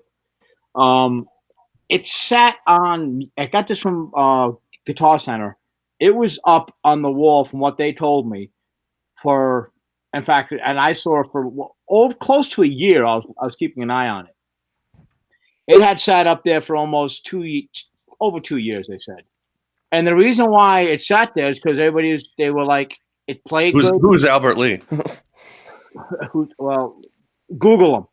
No, I know who Albert Lee is. Yeah. I'm just saying a lot of the kids that are going to come in aren't going to have a clue. Well, yeah, he's one of the best guitar players ever, period. Really. Mm-hmm. If you want to listen to he's geared more towards, I guess, if you want to say country, right? Like if you want to say country chicken picking. Chicken picking. Yeah. That's Albert Lee. Rockabilly, I would say. Rockabilly. Oh, that's Rockabilly. perfect. That's perfect. Rockabilly. And Johnny, if you remember, when we were in NAMM together, I went up to him. Remember, he came into the room when we were hanging out, and I have me holding this guitar, kissing my dog who's passed away, Davey, and I went up to him and I was like, Albert, you know, I bought this guitar. Can I take a photo with you? And he was so nice. We spoke a couple of seconds. Well, literally a couple of seconds. He at first I thought his bodyguard was going to kick my ass because I went up to him. But he was nice. He was nice as can be. And this guitar is one of the smoothest guitars that I own, period. I mean, I picked this up more than anything else, just to noodle around with. What's with the 4 and 2 on the tuner pegs? That's kind of interesting. Say again? Up on the top, your tuner pegs, there's 4 and then there's 2 underneath. That's traditional Ernie Ball. Wow. Yeah. That's a Music Man signature headstock. Yeah. Using because and the reason why they do it, if you're looking at a website or whatever, is because of the ergonomics. It's because it's going to stay in tune because it's more in line, coming straight down. Wow. Rather than having a 3-in-3 configuration. Well, you're gonna, it'll to be fair, you could still do that with a 3-in-3. Well, yeah, Gibsons are pretty much straight through. Well, yeah, but that's with that kind of headstock, if you want to have that kind of headstock, you You're not going to do 6 in a line because it would be too tight. And yeah, that's Music Man's design. And it's always and the Van Halen Music Man's had that too, I believe, right? Yeah. Mhm. Oh yeah. They all do. Yeah. So, do your wives ever get on your case about your guitar obsessions? Say again. Michael? I didn't hear what he said. What did he say? I said, do your wives ever get on your cases about your, guitar obsessions, like how many you own and that kind of stuff? Or maybe you guys aren't married. I don't know. Well, see, I'm for not, me, that's why you get all your guitars in the same color. Exactly. So they all look the same. There's ways around that. that's the running joke. That's the joke. Yeah, get them I all in only the have same one color. guitar. That's true. Yeah. That's truth. But yours aren't the same color, Johnny. Yeah. I mean, No, that's the fourth guitar you've had behind me in the fourth I color. know, but if I wanted to get another one of those, I'd get another one in the same color. You keep one in the case and one out, right? And also, Guitar Manifesto, welcome, man. Johnny's being quiet because it's quiet time. And Yeah, and also household. being on my case, I got 2 minutes until I'm getting super yelled at. It's all good, man. 2 minutes to midnight here. Love that song. There you go. Love it. And it's midnight. You guys can jam out. I can't. Guitar Manifesto, hey dude. Welcome. Yeah, I'm blessed. I can play loud stuff at night. I'm at the back corner of the house, Mm-hmm. I don't think anyone's above me, so I think I'm good myself, but in my condo. Well, we can just talk like this. By the way, there's 50 people in the chat. Remember, tweet this out. Let them know that Johnny Beane is live on Saturday night. So earlier we were talking about those records, those 78s that I got, and I had them in that bag. I found one other thing in that bag that I should share. This is from the University of New Haven, December 16th, 1996. This was a letter I got from our dorm supervisor or whatever, and it says, I would like to reiterate our conversation, blah, blah, blah, regarding the incident of December 9th when 51 people were present in your apartment. As you are aware, the maximum number of guests permitted in your apartment is at any time is 20. In addition, gatherings of 12 or more must be registered. I trust that you will familiarize yourself with the contained. It's a lot of nerds. Exactly. But this was we used to party. We used to have so much fun. But we had our own, in the University of New Haven, we had our own apartments. But, 12 nerds are fine. Anything more than that is too many nerds. Man. Well, we had 51. Nerds ruins it, right? So I thought the number 50. Well, there's no way to make it 5150, but it was 51 in the. There was no girls there, though, right? It was all dudes, all right. Should I bring out the picture? There was no girls. Do you want me to? That's what else was in here. Was the pictures of New Haven, University of New Haven. There was no chicks in that room. I don't know where that. Let's see. It was a swatch. I shouldn't show most. Let me see if I can find one that's safe to show. Here we go. Here are my roommates. And that picture is not upside down. They're in Australia. That picture is not upside down. No way. No, that picture is not upside down. Those are my roommates, my buddies, Matt, Dan, and Mark. Were there girls there? Let's see. I don't know. Let me find some pictures. There weren't a lot of girls there. It was mostly us dudes. But what do you mean mostly? Wow. Here's a good kind of 48. And those are all guys. I guess those are all guys. College pictures, though. I won't get into it. Here's my old drum set. Oh, cool. From behind the set. Anyway.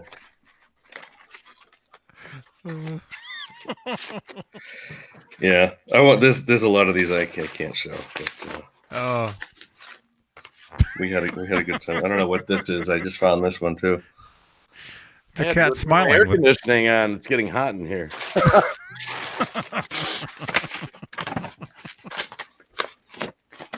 Yeah. Anyway. Johnny, last guitar. Do you know which one this is? Yes. I do know that guitar, man. One guess. The That's PV Wolf. the PV Wolfgang that used to live here, now lives there. Wow, look at that. Wow. Nice. What year is that, Michael? Johnny, what year is it? It's a 99. Soggy Biscuit.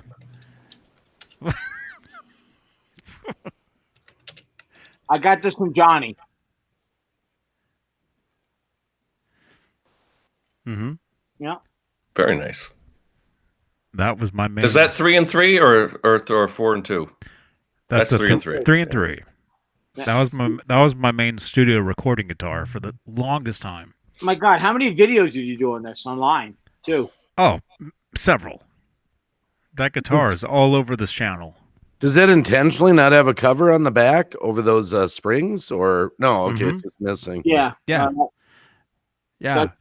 That's the cool way to do it. Is you take the cover off. Yeah, that's a Johnny Beane special. Only 2 springs. Just 2. Okay. 2? And you got that claw tightened all the way up to into the body. Looks like almost all the way up. Nesdol set this up. I got mine with 4, and they to me, and I actually literally sent it to Nesdol, and then he set it up and sent it back to me. You guys just ship them all out all over the place like that? And the back was so shiny. I was watching HD TV in it. Yeah, it's a very shiny. Right there, Yankees, brother. Look at that. It's so shiny. That's what I'm talking about. Yeah, you can watch his TV with that. Look at that. That's right. Nice. Oh, that's not what I want. Where's the Yankees? Come on. Come on! Is it Netflix? Put it on the Spice Channel. Hold on a second. I'll be right back. Uh-oh, Michael's getting in trouble. I'll get you some spice. Oh no. Jeez. Let's do the spice. Let's do the cinnamon challenge. Oh, gee, God. Have you guys tried that yet? No. I saw that. Does Michael actually ride? I noticed he's got the motorcycle kind of icon there. Mm-hmm. I think he does, yeah. He's a Harley guy. That's him. That's him on there, yeah. Oh, I'd get shot at a Harley convention. I got Yamaha and Kawasaki. I was out today on the Yamaha. Yeah, I was out on the Yamaha today. My kid's birthday. He's like, Dad, I want to go for a bike ride. Yeah. Weak. I promise you, Harley guys have Yamahas hidden in the garage. They just don't want to admit it. And Hondas. And I'm just totally joking. Motorcycles are motorcycles. I love them all, man. It's all good. I just got a 2002 V-Rod, Harley Davidson V-Rod, and I've owned Yamahas. Motorcycles are motorcycles. It's all cool. If you ride, you ride. That's it. I'm not a motorcycle guy by any stretch, but it sounds like it's almost like guitars. A lot of guys are loyal to a Gibson or a Fender, but they've got a whole collection, and they are. Each one of them has their own character. You're right. Exactly. That's the perfect way of putting it. Because at the end of the day, do you ride a motorcycle? Yes or no? Do you play guitar? Yes or no? That's it. Right? What instrument do you use? Or what vehicle do you use to enjoy yourself? To get the job done. No, I'm serious. I mean, so it's all good, man. You ride. That's awesome. I've been riding for 33 years. Awesome, man. Yeah. The other day on my live stream, it was like 3 a.m, and I grabbed the webcam. I turned around the bike and I started it up and started revving it. And they're like, "Holy crap, your wife's gonna kill you!" Yeah, I just got this bike. I literally just bought it about a month ago. I just put it into the shop to have the 10,000 mile. It's a 2002 bike. It's got just a little over 10,000 miles on it too. So, yeah, it's in there again. It's 10,000 mile checkup, if you will.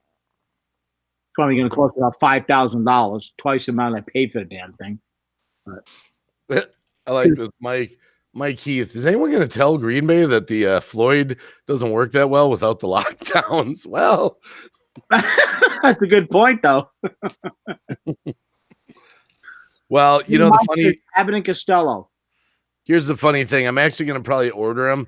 When I took them off, I put them in my guitar case, and they've been in there for years. And when I lowered it, I was like, all right, I'm going to put it back together normal. I went in there and I only found one of them. I'm like, crap, they're gone. Means they fell out somewhere, so I'm going to have to order some. They're not too expensive, yeah. Those are easy to come by. Does anybody else in the chat room have a motorcycle? I see Honda's a lawnmowers, according to Mad Dog. That's brutal. Oh, wow. Oh, God. Yeah. I never understood that. I mean, I'd rather have a bike that can, you know, I mean, like the Hondas and everything can certainly compete with a lot of those. It's just this. I mean, they're not as loud, from what I've seen. Like the Harley guys that are driving out there are just out there to make it loud. But the Honda, oh man, every time can get you where you need to go fast and quiet. The V-Rod I have, the engine was co-designed with Porsche. And the Harley Davidson. I mean, don't Harleys, aren't they made to just sound loud? Yes. But I never understood that. It's well, there's a couple of reasons. Obnoxious. No, it's because if you're driving on the damn thing, you don't want to get run over by a car.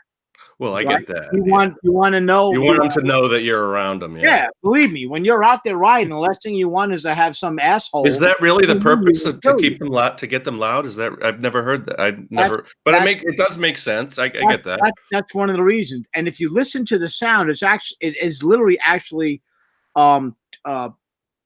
it's called the potato. Google Harley Davidson potato sound. I'm serious. It's like the brown sound. Yes, it's kind of like that, right? Yeah. Because they have a certain sound that they call. It's called the potato sound.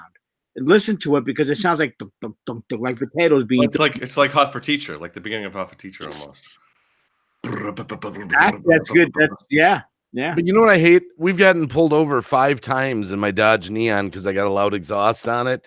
And every time a Harley goes by, I'm like, dude, why did you pull that over? Why did you let him go by? I agree. I love the South. Have you seen the South Park episode with the fags? You know, they were calling them. The kids were all like, you know, who are these fags out there? And everyone thought they were talking about, you know, the gay people in town, but they were talking about the Harley guys. It's like, you know, why do you guys need it so loud? You're a bunch of fags, you know. Sorry that, you know, but that's South Park. That's South Park. You know, when if you're on a bicycle or a motorcycle, last thing you want to do is get hit by a car. Oh, right? I can see that absolutely. So I'd rather have my pipes riding on a highway or something. Yeah. I'd rather. In fact, the bike I just bought. If all the bikes that you buy, all the Harleys, okay, they're going to be quiet because of noise restrictions, because of the government restrictions. The first thing most people do is change them out to make them loud. Right. And the reason why, maybe you like it gets masculine.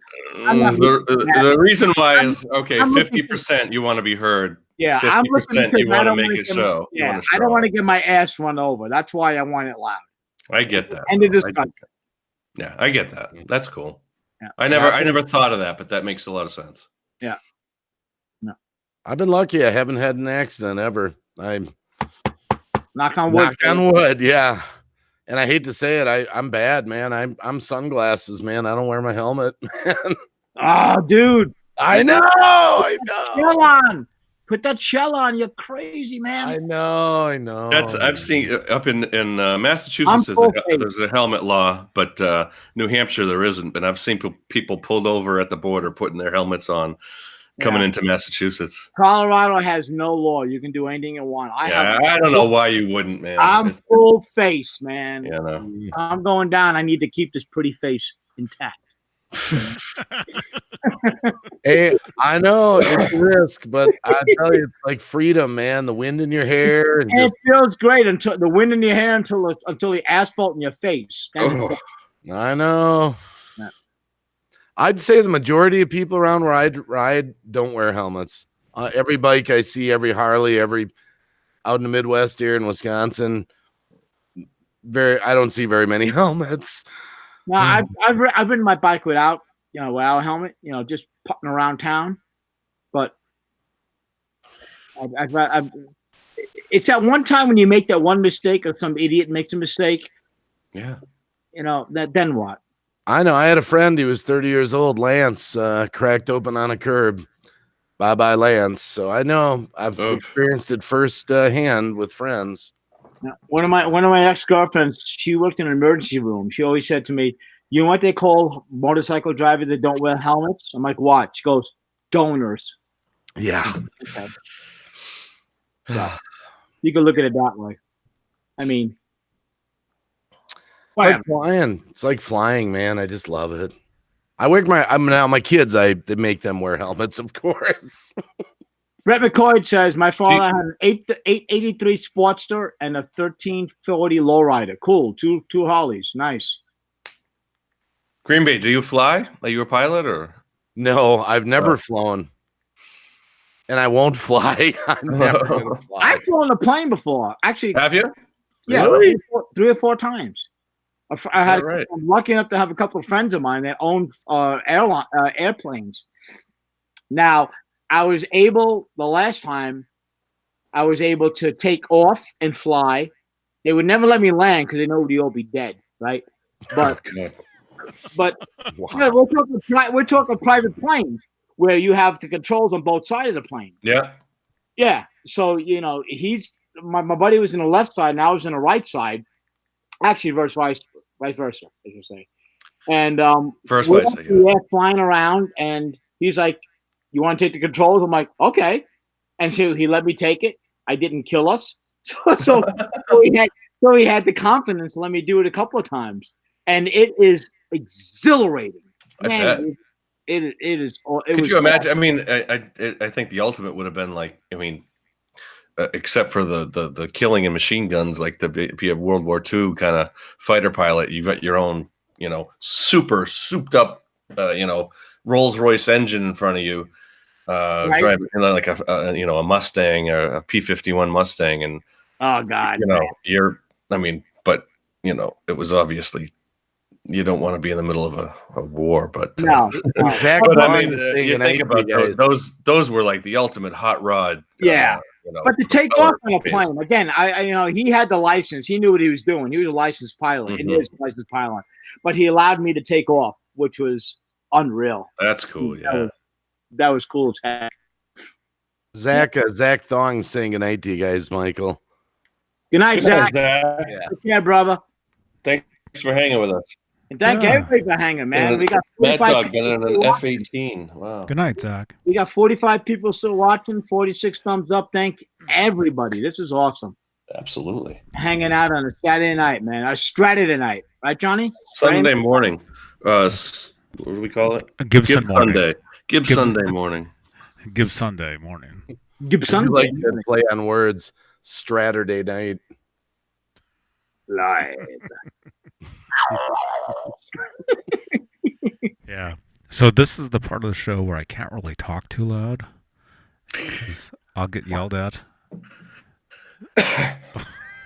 I'm good. I'm good whenever you guys are good. But I can say we can hang out for a little bit if you want. But either way, why is that, Johnny? Is that like the wife getting mad at you?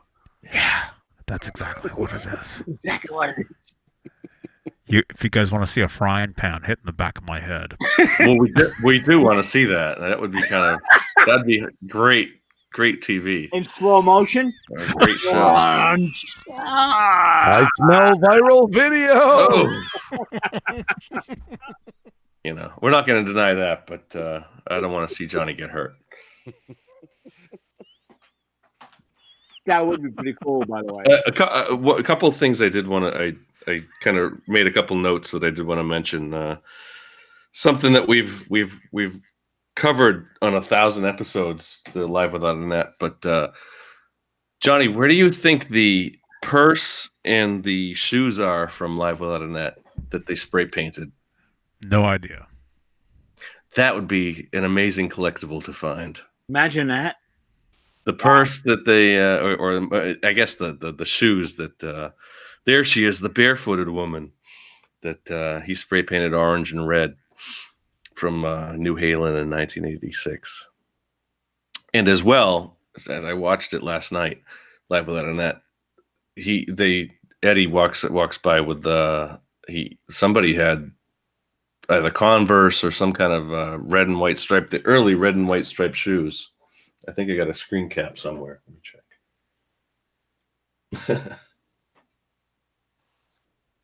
But yeah, so 1986. I mean, nowadays you can get the red and white striped shoes, Converses, through the Van Halen store and such. But in 1986, somebody had to have made them on their own.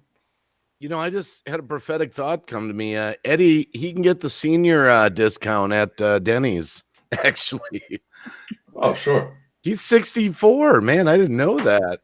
I was thinking Sammy is in 70 something. Sammy Hagar's in his 70s now. Yeah, I think it's like 72, something like that. Sammy Hagar is like 76 years old. Did you see? What? Or 70 something. How old? 74? Wow. 71.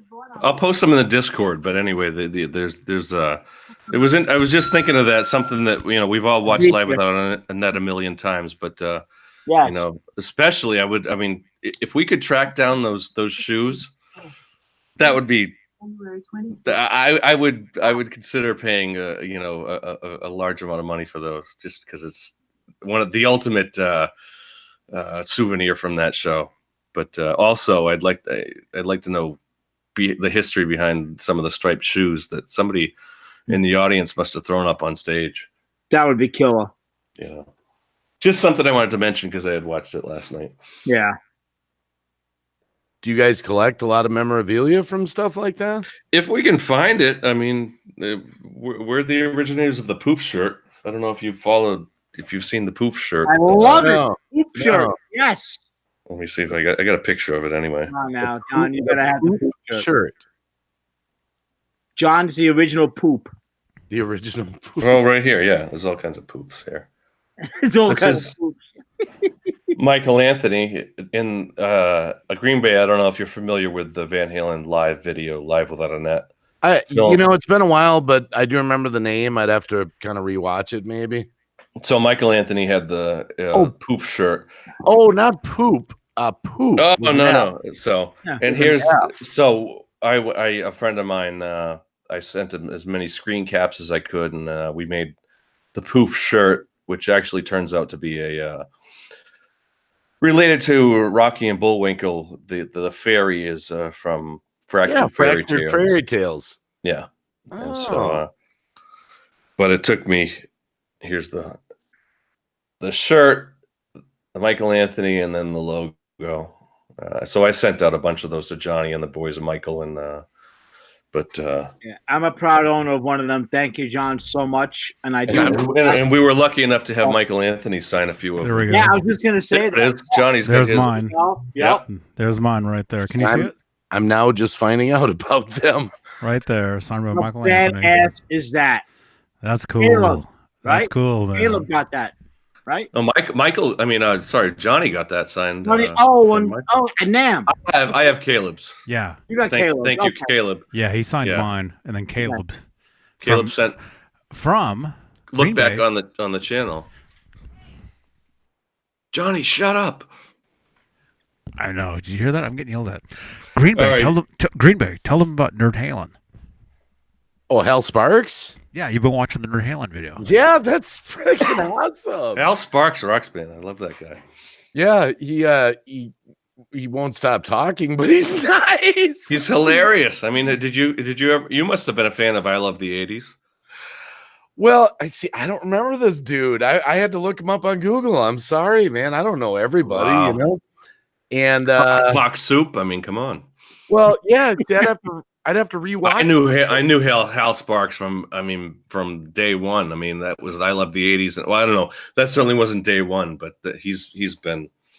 It was a Comedy Central He special. was cracking me up. I gotta admit, I was freaking He's a pro, man. I mean, and him and Dave yeah. going at it was hilarious.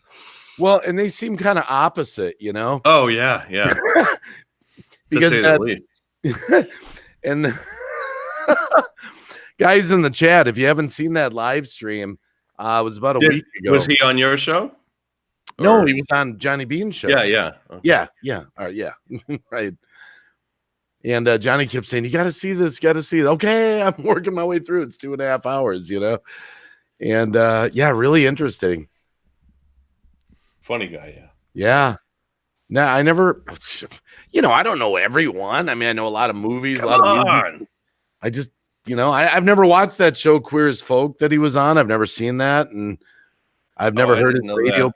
I know about Talk Soup, and I love the 80s. I love the 90s. I love the 70s. All those were just we watched the hell out of that back in my college days and you know, early 2000s. I mean, for me, it'd be kind of like when I used to watch MTV and they'd have MTV News, and that dude that was up there, I'm like, who was that dude again? You know, like I don't remember his name. You know, What was his name? Kurt Loder. Yeah. See, Kurt Loder, my God, yeah, right. yeah.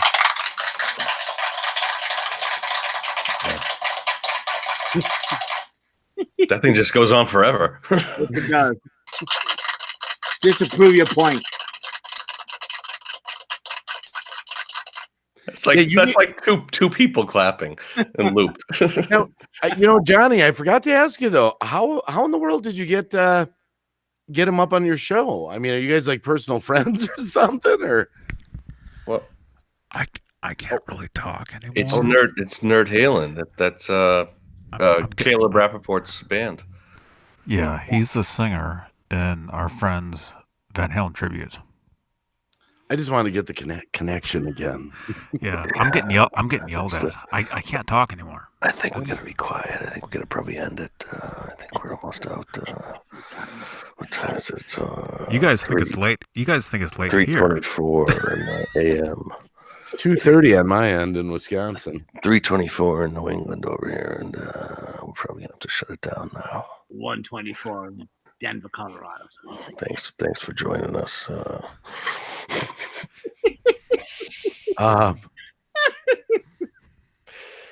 Mad Dog, Brent McCord, Michael Smith. I think we're all good. I think we're good. Yeah. Philip Mosley Music. Who else is on there? Sonia hanging in there. Simon Williams, Mike Heath. Yeah. Green Bay Wackies with us. That guy. That guy. Who else is there? JS. Okay, people, I have no problem with the wife listening to me, so All I'll right. take one for the team and be loud and loud. Thanks for hanging in there, everyone, and thanks for joining us, Green Bay and Michael. Johnny is Johnny can't talk, but I'll say goodnight for Johnny. And John, what do you got behind you? What's the last guitar you got out there? You put the Jackson out there. It looks like the Jack Johnson. That's the Jackson Johnson. Yeah, I know. I'm blurry. I'm blurry. Hang on. You Is said that it? Johnson? Yeah, the Jackson Johnson. There we go. Tessie Switch. Tessie Don't forget Switch. to Tessie Switch. Check that out, man. Yeah. So hey, subscribe, everybody. Subscribe. Leave a thumbs up. I got this one for you. I'll do this, Johnny. Here we go. I got it. You want to subscribe to Johnny Beane. You want to subscribe to Johnny Beane. You want your friends to subscribe to Johnny Beane. The whole world subscribe to Johnny Beane. You are under our power.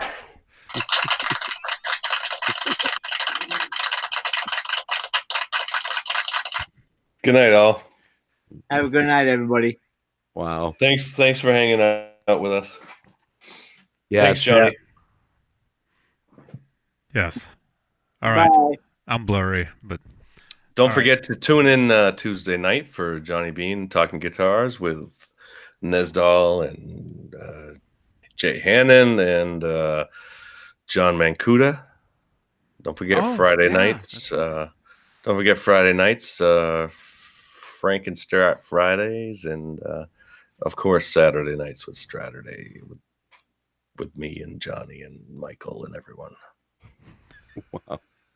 All right. Say good night, John. Good night, folks. Thanks for joining us. See you next week. Good night, all. Wow.